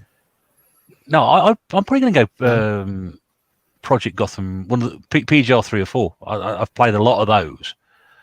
Possibly 3, because that was the first one I played, and I put a lot of time into it. And I like my racing games, and I think it's probably the only one I've gone back to over and over again and played. And I've got like loads of 360 games I've never even touched, so I'm probably not qualified to answer that question. But for me, just playing, because I love the PlayStation 3. I don't think it's got that many quality races for it, whereas the 360's got loads. And even the Ridge Racer game on the 360, Ridge Racer Revolution or Redemption or something like that. Unbounded. Yeah. That's the one. It's got nothing to do with. I'm only here for me good looks. I'm not here for anything else. 1,000 Are you off away then? for them. Bit of bastard. It's not that bad. It's not as good as playing Ridge Racer on the PlayStation 3, but it's not that bad. So for me, it's got to be a racing game. There's another one. There's Ridge Racer 6, which is like a standard Ridge Racer game. I've not played that one. I played 7. It's better than 7. It's the same game as 7, bizarrely, but it's really good. Really good. I played 7 on the PlayStation 3 and put it on as a gameplay out, and the amount of people who put in the comments, I didn't even know that game existed. Yeah, so I wasn't aware 6 was on the Xbox 3. I don't get bogged down with PlayStation 3. I'm a big fan of the Ridge Racer series. Like, yeah, me too. The 1000G Ridge Racer 6 is that's pretty tough. You have to do every race in this big career mode without crashing, without touching anything. You've got to do it without boosting. You've got to do it. It was a beast to do, but I loved it. Just before we get to your question, Eddie, sorry, I just want to catch up with some of these comments quickly because people commented on stuff we've just been talking about. Beth says Gears is much better than Halo. She's right. Discuss. Yep. Scott, too many first-person shooters on the 360, hence why I went back to Sony for the PlayStation 3. I agree with that slightly because there seems to be an awful lot of first-person shooters on the 360. I very much associate that machine with that particular genre.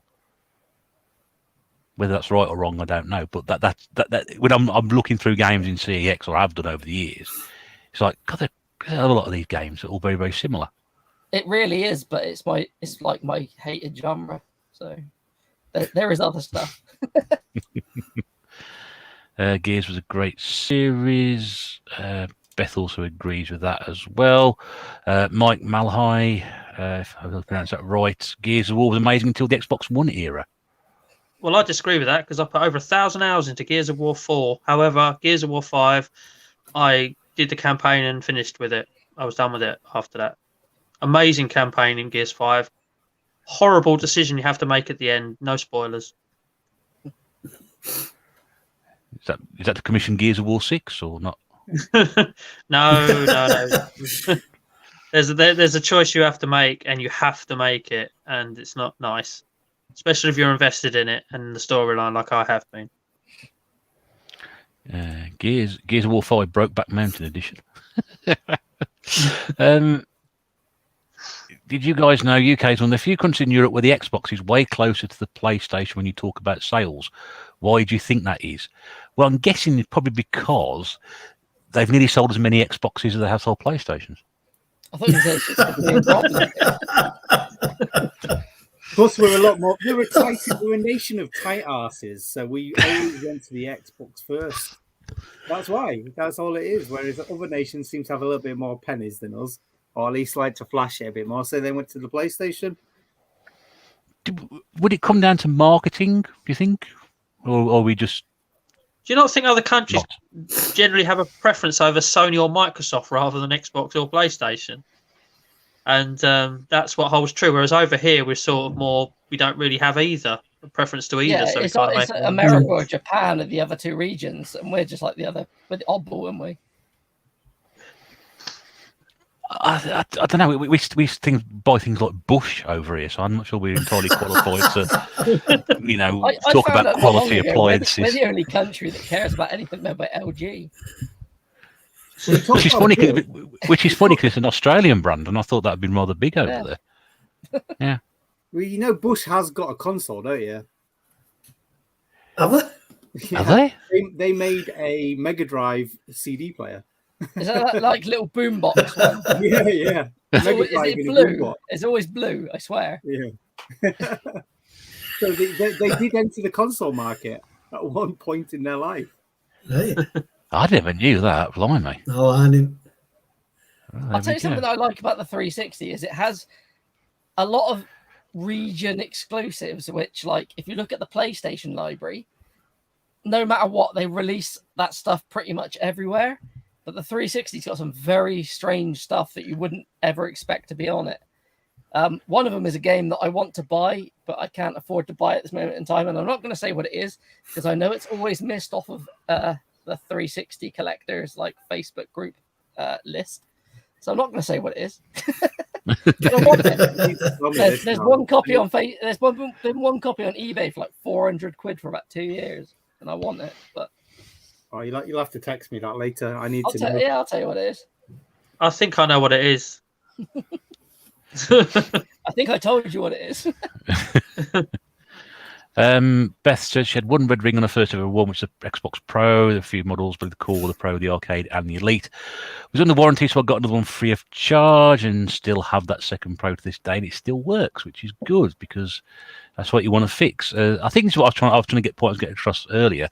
The paste that they use was so shite when the 360, the PlayStation 3 gets hot, then it cools, the paste cracks. That was a problem. As I mentioned, send my way to be repasted and cooked back together. And I think it's just got they put it in a giant oven and they bake it again. So I don't know. There's a Wii comment, which is always good.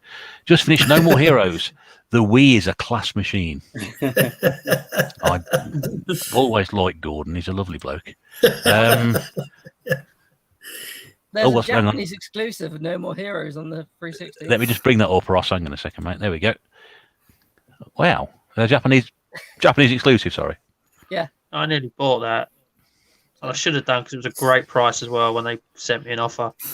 Muppet. Could you actually play that in Japanese though? Would it not be too much? Nah, it's not too bad. It's just hack and slash and shit in it. No, yeah. There we go. Alan Wake was class. It's class. Had links to familiar games in its new remake. Scott says Dead Rising on the 360 was awesome. Anyone agree with that? Apart from the time, it's a good game. Yeah. half an achievement where you have to play it for how many hours in a day? Is it 14 hours in one sitting? 13 hours it is. I made it to like 11 and died. It pissed me off and I never went back to it. That'll do it. Beautiful Katamari. It's a Is good that a game. PlayStation game? No, It's a 360 exclusive Katamari game. Yeah, I'm not if my knowledge, so I don't know. please correct me if I put my foot in it, or just let me sit here I talking would like start pulling games out, but you see my fat ass when I do that. So So the PlayStation 3, we That's have. right. You can't see my ass. Hang on, there we go. Yeah, you get Katamari Forever for the PlayStation 3. So there's two different games for that generation. It has got loads of races. It has got loads of races for the PS3, but I tend to find I prefer the races on the Xbox 360. I don't know why. Well, you got most. placement on the controller better for racers. Yeah, I'm not gonna lie. The PlayStation 3 controller is absolutely horrible. I hate the dome because your fingers just always fall off. Well, your thumbs always fall off. I find, at least, anyway. I much prefer it when the PlayStation 4 come out and it's got like the concaved, just like how the 360 is, isn't it? I think it's fine. Yeah, the PS3 controllers are starting to go like the Gizmondo now, a bit sticky, so it's easy to use. You just can't get. You want to stop gaming, but the controller comes with you. John Stewart says Forza 4 is a well-recommended game on the 360. I think I've got that. I don't think I've played. Oh, I played it briefly, but not a great deal of. Marcus said I taught myself to repair the Red Ring of Death pretty easy. Interesting. You see, with Forzas, I've seen the footage of the Forza games, and it looks absolutely incredible. I really need to give it a go. I've actually got a Forza. I think I've got 3 games for Xbox 360. Alan Wake, Forza, and something else. Maybe a COD. Oh, of course I've got COD and in my collection. But yeah, it's definitely something I'd like to have a go at is Forza. Horizon based on how it looks. A shmup machine if you want them.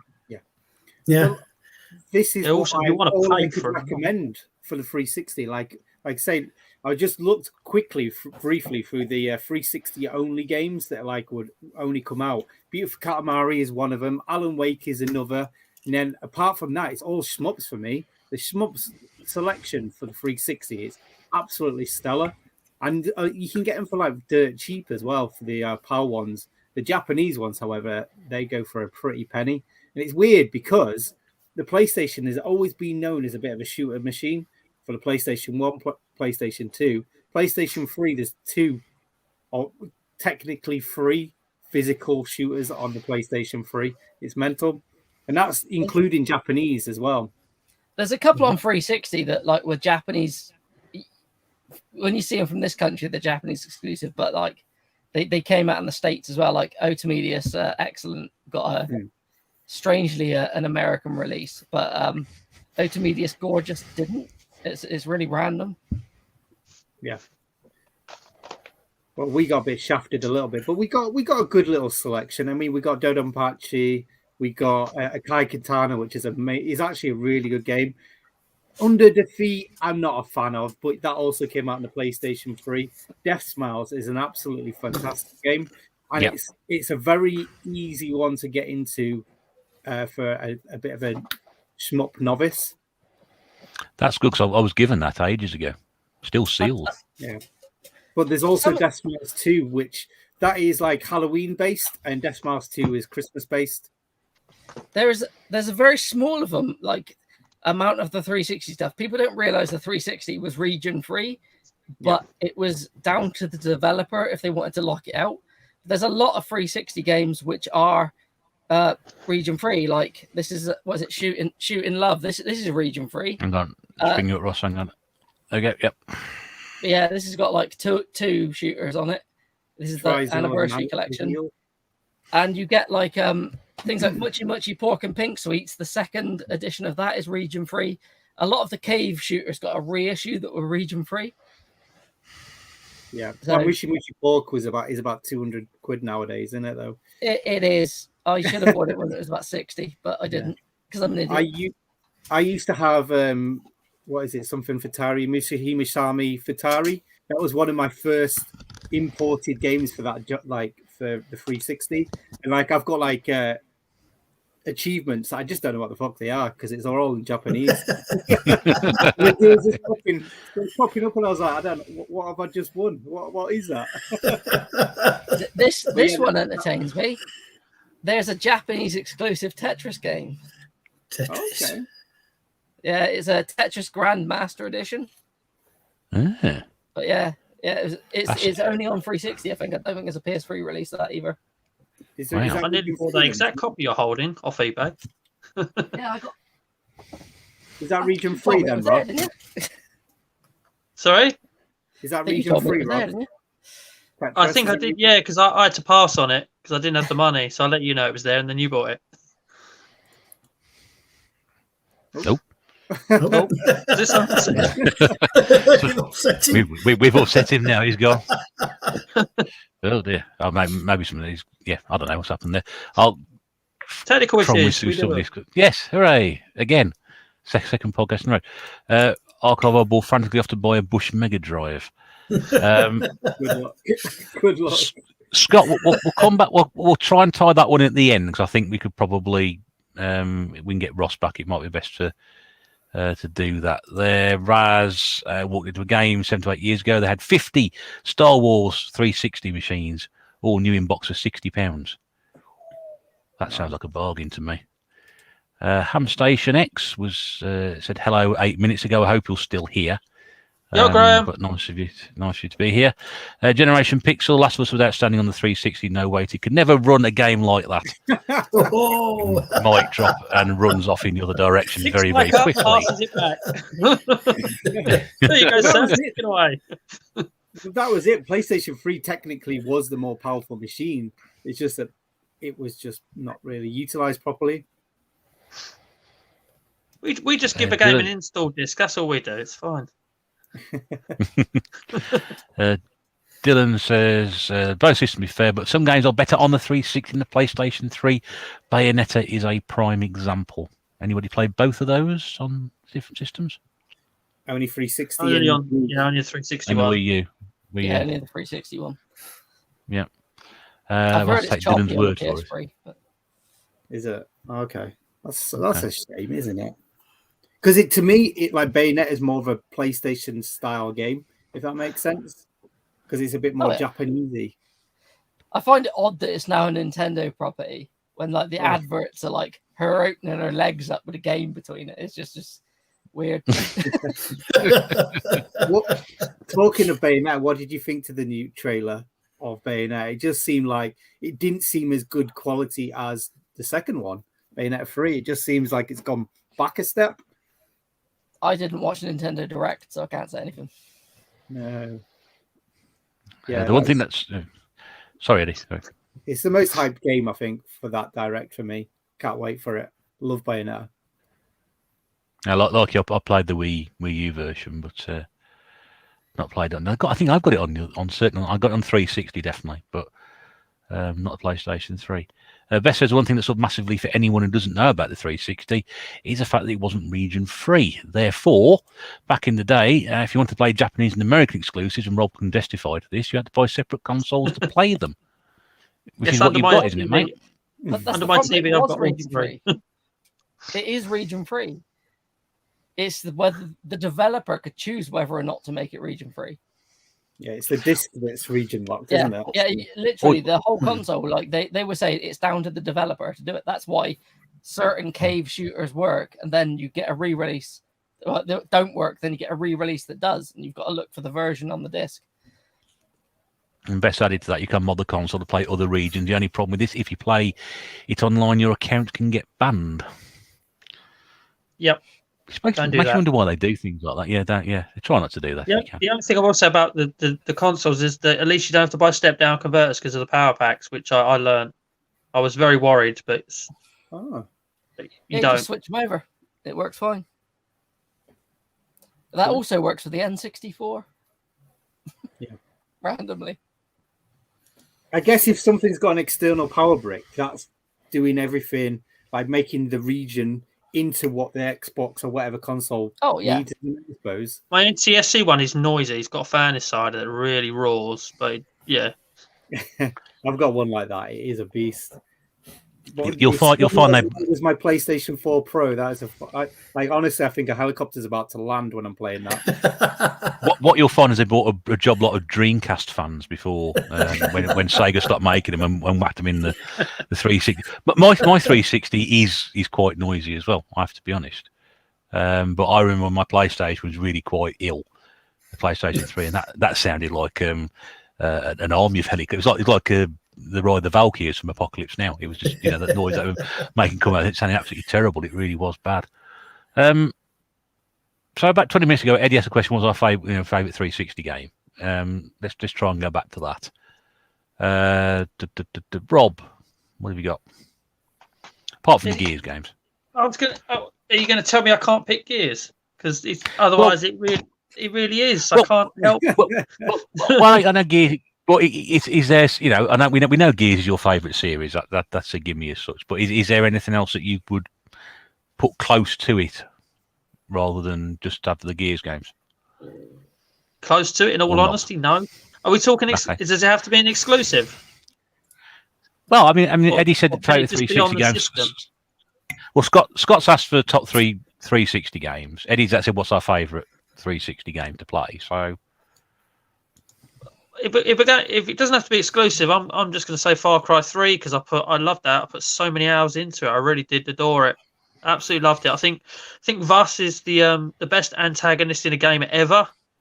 And yeah, as I say, I lost so many hours to that game. And when they released it as Far Cry 3 Classic on the Xbox One, it gave me a fantastic, reason. Not that I needed one to play it again and go through the achievements all over again. And I absolutely adore that game. So I think Far Cry 3 has to be right up there if we're not limiting myself to exclusives. Okay. Sean? I haven't really got much experience with 360. I mean, I'm in wrong street, really, aren't I? in a bit of a Sony fanboy, I suppose. Well, I can say it's COD. Modern Warfare 2, 3, and 4. But have you seen? I mean, obviously not been a big 360 player yourself, and we did discuss when we were talking about putting this episode together. I mean, is there anything you've seen on the 360 you thought, oh yeah, I wouldn't mind giving that a go? I mean, I've given Rob likes Gears of War. I've given the Gears of War a try. Like I said, I couldn't handle the controls of it really. Like I said earlier, Forza, I really do like the look of Forza, and I really do want to give that a try out.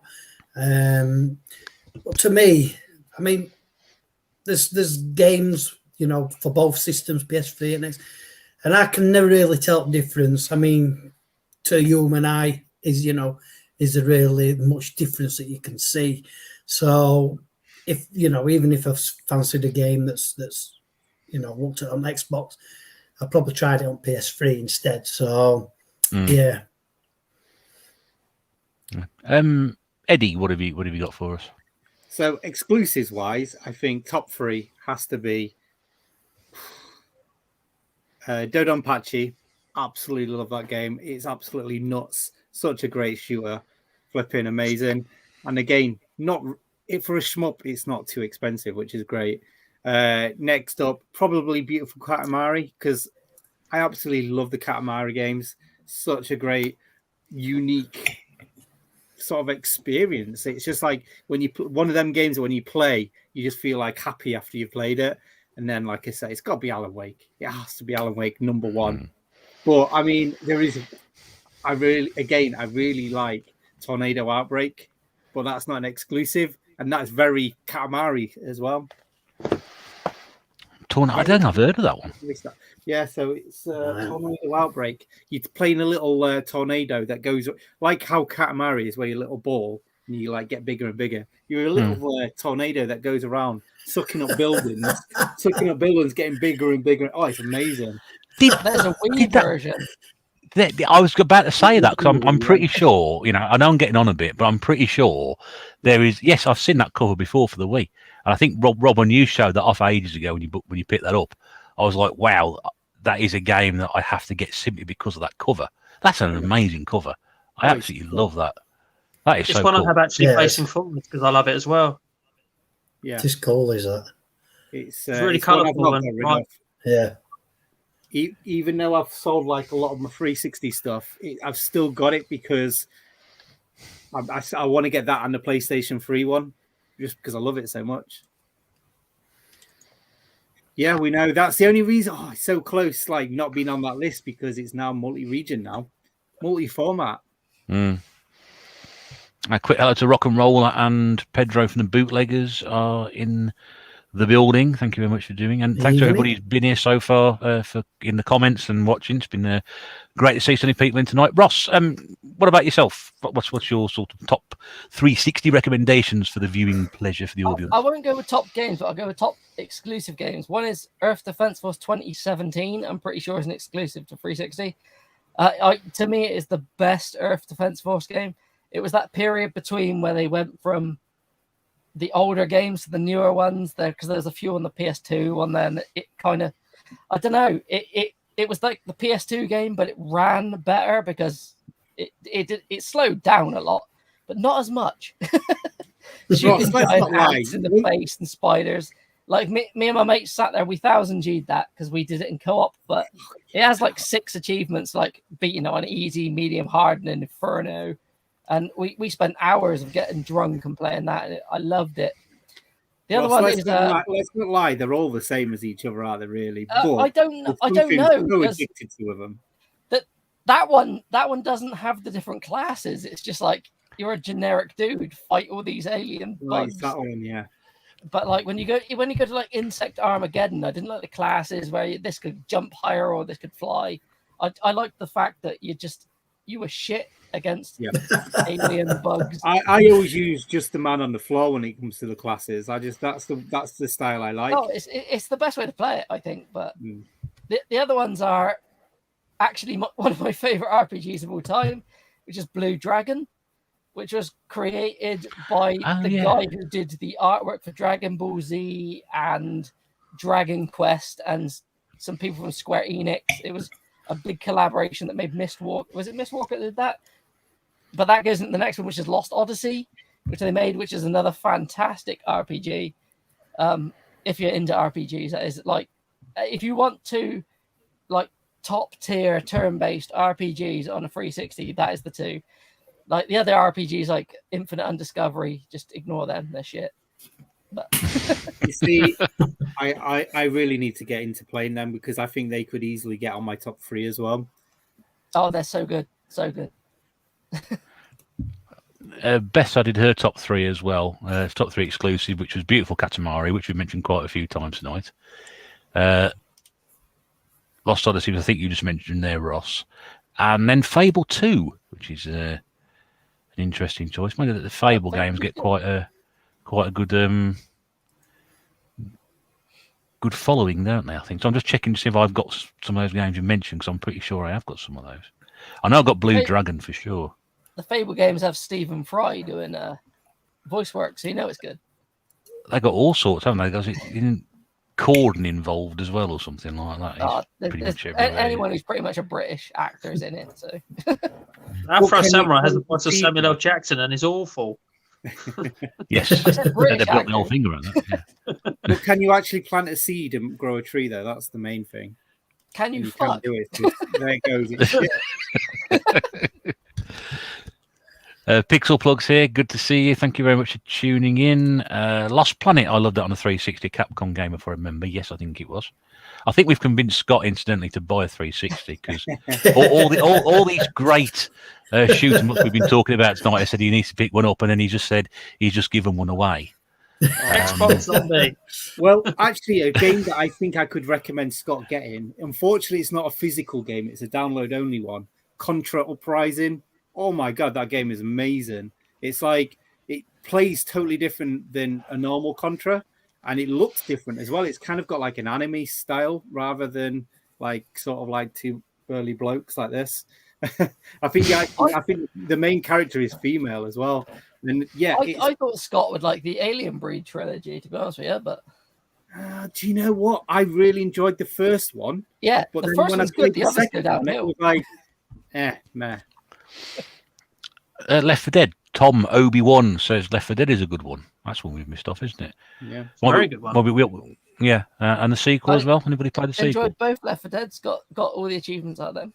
They were tough to get all the achievements out of. I was going to say that's basically that is. Contra on the 360. yeah. It's on the PlayStation 3 as well, but it's a download only. Contra Uprising, absolutely amazing. But it's like one of them games that's absolutely rock hard, and it put me off to start with. And I found out how to play it is you need to keep going as far as you can. Then you automatically start upgrading, so you then can get better weapons, upgrade your shit, and then you can get further and further. So it's one that's like you've got to really play multiple times. Amazing game. Bested all the achievements in Left 4 Dead and Left 4 Dead 2. There's actually there is a Contra physical edition on 360. It comes with Castlevania Symphony of the Night and something else random. I look it up. It's Frogger, but it's American only. That's the original Contras though. It is the original Contra. Yeah, it's just bizarre that there's a physical version of it. No, it's a shame we never got that. It really is. There is a like Konami Classics 2 in there, but I can't remember what's on it. Question for Ross and Rob: what's the most obscure 360 game that you've got that you could think of? I was going to say, you've got. I think Ross is will outdo me here because not only have you got El Chavo Kart, but haven't you got How to the Chimp as well? Yeah, I heard of the Chimp. House of the Chimp. Hey, show us cover.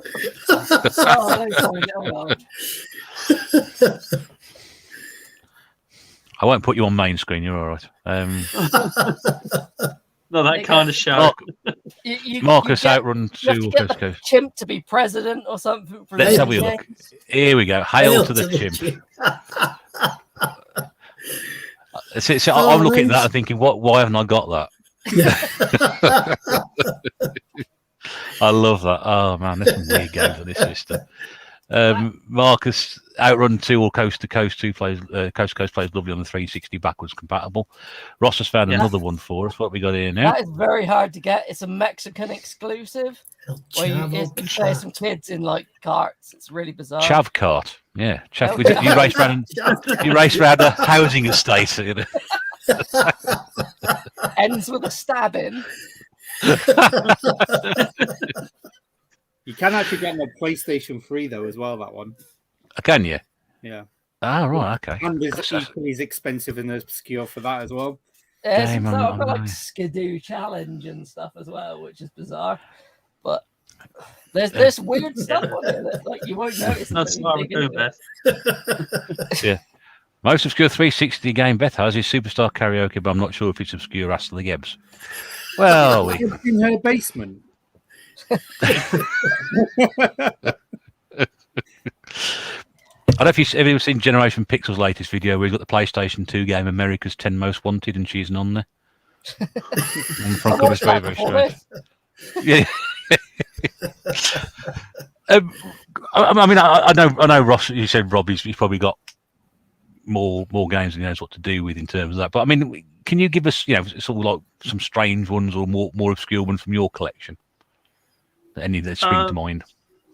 I was going to say I can try, but they're probably only the PAL stuff, which isn't too bad. Just something a bit left field that maybe perhaps the viewing public haven't heard of before. Talk amongst yourself. Well, I've got a feeling Ross has got one. I can't remember what it's called. Is it called Root something? It's like a visual novel, but it unlocks like Dodonpachi. So you can actually have it. It's got a shmup as an unlockable in I'll find it. He's gone again. I think it keeps him fit. It's got come on. Instant Brain, it's called. That's it. It's called Instant Brain. Where the fuck is it?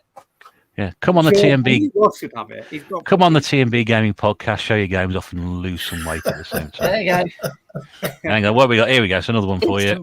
Instant Brain. It's a visual novel that unlocks like a shoot 'em up, which you play with a Kinect. Oh, you play with? Oh, yeah. Oh, it's got Connect on it. Yeah, Connect the top. It's Kinect only. I was being distracted. That's wow. Okay, that's a very obscure one. I'll find a few more. I'll just look around. Why not? I didn't plan on doing this, Ross. Sorry, I didn't mean That's all right. It's meant to How be many fair. 360 games have you got, Ross? You How got? many have I got? I feel like A lot. Ross. Oh, mate. Sorry. Probably about 200 and Have you? 240, 250, something like that. I've only got the ones that nobody else wants. It's not as if I've got any good ones at all. I didn't realise you had that many. Darkest of Days. It's like an American. You dive through history, just changing. Like you can go through different points of history with different guns, but there's an achievement for punching a horse in the face and killing it in one blow, which is amazing. Oh man! Where they get these ideas for these games from? Yeah. But, Actually, there is one American game that I really want, and it's called Rock of the Dead, and it's like basically Guitar Hero with zombies. And I know Ross has to have that game. There you go. he's going to show us now. Here we Let's go. do it. Rock of the Dead. Rock of the Dead. I know Beth likes the guitar games. I wonder if she's got that one. She's still watching. I know she has this one, but this is an obscure peripheral for the 360. Oh, now I do like an obscure peripheral. So, well, you get your Guitar Hero games and you get your Rocksmith games. It blends, say, the real guitar with that. But there's one that's a combination of half real guitar and half like Guitar Hero for Power Gig, and it's horrendous. It has these strings on it that do nothing. It literally plays like Guitar Hero but with strings. cool. So it's genuinely dreadful, but it never came out over here. That's a strange one. Power Gig sucks. Real bad. Rob's found a couple. I'll come to him in a second. Rock and Roller says Fable is a great game. I closed an orphanage and opened a brothel. That's exactly how Lord Sugar got started as well. I don't know how much they worked that out. What have you got for us, Rob? Let's bring you in on the big screen. I mean, it's not too uncommon, but they are both they're non-UK PAL exclusives. That's it, and they both suck. But they're that's exactly what they are. Kick-Ass has got a very special kind of sucks though. Kick-Ass 2, you can pretty much actually just run through it. There are some fighting sections you actually have to do to move on, but you can run through about 90% of the game. Just run past all the enemies. And Bloodbath is an arena fighter, which is horrendous, which crashes on you when you get to level 20. We will not forget. And I'm stuck at 980G on Kick-Ass 2. That annoys me. And to get it again, I'd have to play it for like 4 hours or something just to get one achievement. Yeah, you must be missing one set of the collectibles. Yeah. Was it graffiti and something else? Can't remember. Can't remember, but it's annoying. Find all the graffiti on the wall and something else you have to find. Oh, well, you have to find all the spots which trigger your watch or your something or other. Hotspot zones for your Wi-Fi or something you have to find. Yeah. So you must be missing one of those. And what about Bloodbath? I'd say that's an arena fighter. It's horrendous. You don't. It's meant to be an online game, but you can play it offline against the AI, which hence why you can still get the 1000G out of it. But me and Bloodbath have a history where we both hate each other because it decided a lot of the achievements are for getting to level 25, which is the max level in the game, which takes a long time to do and grind out. I got to about a fraction of level 20, and then the game crashed on me, but it crashed at the point it was saving. So it wiped the whole lot and I had to start again. So I lost like hours of gameplay and I was just like, your 1000G is very doable. And I went again. And that's why we hate each other. Because obviously it must have hated me to do that. And I now hate it because it made me play it for about twice as long as you should do. was going to say I've got nothing amazingly, but I just thought because they come up early, I thought I'd just bring these up as well. These So I are did the actually Burger get these King all, ones, aren't they? yeah, I did actually get these all sealed, but I unsealed them all because I had the intention of playing them. I mean, they're not massively rare or expensive either. That's actually quite a fun little sort of your little mini bike racer game, sort of in the kart racer style. I say it's quite fun. It's quite fun for about 10 minutes because it's there's not a lot to it. It's only got about 3 or 4 tracks, and you have to play it a couple of hours to get all the achievements out of it. And there are some online which are done. Thank you, Ross. But at gunpoint, you forced me to play some. I was like, I've only got the online left. You need to play this, but at least it's done for you now, so you haven't got to worry about online if it ever goes off the server, ever goes offline for it. But no, apart from that, I've just pulled out a couple of power ones that are reasonably rare. I was going to say, not overly. I got very lucky with this. It turned up in a bundle off eBay, and that's actually a UK version of the game as well, which is slightly less common than other PAL versions of it, like a German one or something like that. It's much easier to get. I think Eddie's going to recognise all 3 of these ones. That's quite a tough one to get hold of. Hunter's Trophy 2. Memory lane. Yeah. And then Ferrari Racing Legends, again, another tough one to get hold of. Which I know Ross has 1000G. Well, you say easy, flipping hell. You and racing games, and then the famous one, isn't it? One of the rarest, and you can't even play it. It's totally online. Oh, it's online only, is it? Yeah, it's online only, but it's dead. Server's dead, so you're paying like £100 for a disc in a box. It's the peripherals that confuse me with 360. Like, I've got I to complete Rock Band 3 cost me £400. So I had to buy a pro drum kit, a pro guitar, which is a full guitar with strings, but like instead it's got strings down at the bottom for your strumming hand, but like every fret is a button. If I didn't have it in a box, I'd get it out to shit. It's the strangest controller. What else is there? Like guitar, the DJ Hero stuff. That's good. I enjoyed 1000G in them. They were good fun. Love that game. But yeah, it's just there's weird peripherals for a 360 that you don't see very often. Yeah, I do like a weird peripheral. I'm going to say it's. I've got loads of those. I'm going to got 2 questions in the chat, and then we'll take those questions, and then we'll call that this week's episode. Question from Rock and Roller: is Toy Soldiers an Xbox exclusive? Does anybody know? Don't know. No, that's okay. That's not had a physical release though, is it? That's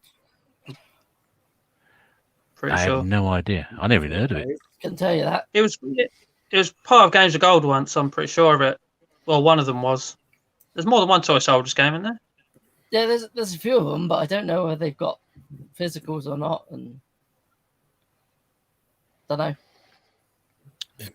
Okay. Dylan says there are a couple of Konami arcade collections that only got US release on 360. I don't know why they do that. I really don't. That would have sold loads over here. That's the sort of thing that they need to release, and that's the sort of thing that would sell really well. I do need that. Beth says she hasn't achieved 1000G on Rock Band 3, and the only reason is because of the fucking keyboard achievement. Oh, the keyboard's so easy. I've got the keyboard up there. I've got the keyboard for the Wii. It looks brilliant. I haven't got it out of the box yet, but I may do one day. It's not a keyboard; it's a keytar. That's what's amazing about it. Yeah, I got one of them keyboards because there was a seller selling about 5 of them, and I was like, "Yeah, I'll grab one of them for £2. Why not?" And like you say, mine's still in the box up there too. Yeah, I think I've got mine for like 2 or 3 quid from a car boot or something. No joke. Crack it out. It's so much fun playing fucking. Playing round do hash on a keyboard is so much fun. Well, I'm pretty sure one of the songs on Rock Band 3 was Elton John's "Saturday Night's All Right for Fighting." Because I'm looking down the track list from people who play piano, and there's only one Elton John song on there. There'll be loads of songs for piano on there, but that's it. So the last question I'm going to take tonight: can anybody mention PAL Xbox 360 that will make me salty? I can't get here. Pro 7 is in Canada, isn't it? He's in Canada, yeah. So is this, so we've been talking about exclusives and whatever, is there something that got released on PAL that didn't get released on NTSC? I'd say Ross would probably know more about. There'll be there's plenty. a few of them. There's the Superstars V8 games. They were exclusive, I think. Was that the racing game into Super? Yeah, Super they're Cars? actually Yeah. they're pretty good fun. Off the top of my head, without looking through the entire thing, fuck knows. I don't know. At least he's honest. Honest answer. I've got no idea. I wonder if Twister was exclusive. That for the Connect. Oh, hang on. And then Ross found the Superstars V8 game, which we'll just bring up here. There we I've go. only got one of them. There's two. I've only got one of them. It's quite funny that he says that he's had trouble getting a PAL one, because for me, I had no trouble getting a JTAG one, but an NTSC one was an absolute pain in the ass for me to get. So it's quite interesting that it sort of works both ways by the looks of it. Yeah, it does. I didn't think that'd be the case. I I ended up with the red always thought we Resident Evil 5 one. I think it's Resident Evil 5. Just because that's what turned up on eBay, and I was the sniper for a change, and actually got my own back on all the people that've done it to me over the years. The Resident Evil, the red 360. Yeah, Yeah, I have mine because I was around here. They used to do a Guitar Hero competition, and I used to win it quite a lot. So I have one of those 360s with a price tag that just has my name on it because I won it in a Guitar Hero competition. But, That's a nice looking pad, though. Yeah, That is a nice looking pad. yeah. Actually, it comes with a rechargeable battery pack in the color as well, which is pretty cool. I changed do mine like out that. to black because it looked really cool on it. But I really want the Tomb Raider controller. That looks really cool because it's kind of got like Battle Worn on it. yeah, Have you seen that one? there's some I haven't weird seen that one. controllers. There's controllers for Damage Inc., which is like a flight stick in there. There's a couple of flight sticks for a 360. Some other strange ones, but I don't own them. Got a Resident Evil Xbox 360 guy was giving away for free. I gave him $5 because I can't take free. There we go. There's a lot of these though. There's a lot of these like Street Fighter, like turbo pads for the 360.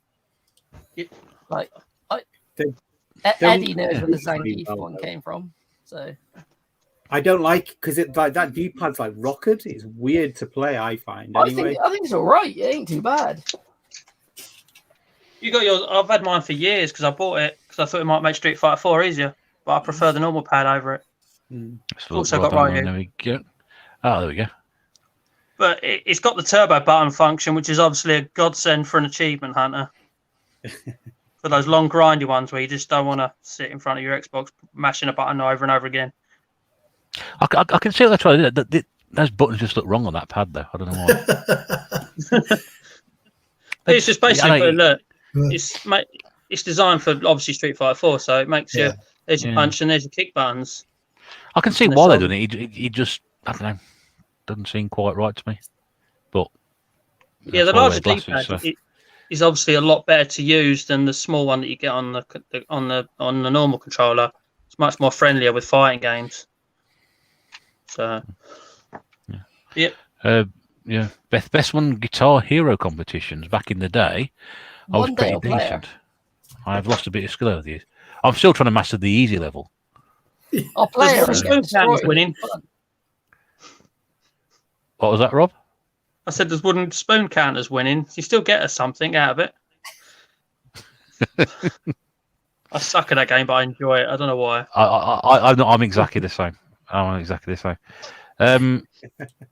Dane says a week early or a week late. Swap shot. Good to see you, mate. Thanks for sticking your nose in. Yeah, so that's it. Has anybody else got anything to add to 360 before we draw the line and ride off into the sunset? No, lovely. Right, no. That's great. Well, go on. Anybody have anything to add? No, Okay, nothing on that's 360, it. mate. No. I think we've covered Get that one. one that's chipped. Get the RGH JTAG mod because then you can play anything now. You don't need. If you're not an achievement hunter, it's the best way to play games now. As long as you're not worried about getting banned, get one. Yeah. If you don't care about achievements or anything, it's fine. Just get one of them. Yeah, it's a system I've not really spent an awful lot of time with, but I always wanted when I saw it, and glad I've got one in my collection. Sooner or later, I will dig it out again and give it a proper go. And again, you can just find games for everywhere. It's just so many games out for it, and so commonly available. It's not a particularly expensive system to collect for if you're happy with this. A lot of reasonably priced games for it, but as we've seen here tonight, there are some real exclusives and some hard to find.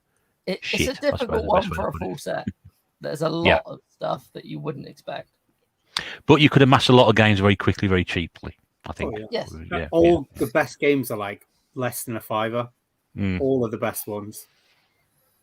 It's especially when the price of things at the moment, the top end is going even further up, where the boss men tend to stay fairly consistent. So as you said, there's a lot of cracking games for under $5, so you could probably build a fairly decent collection out of it if you haven't done so already.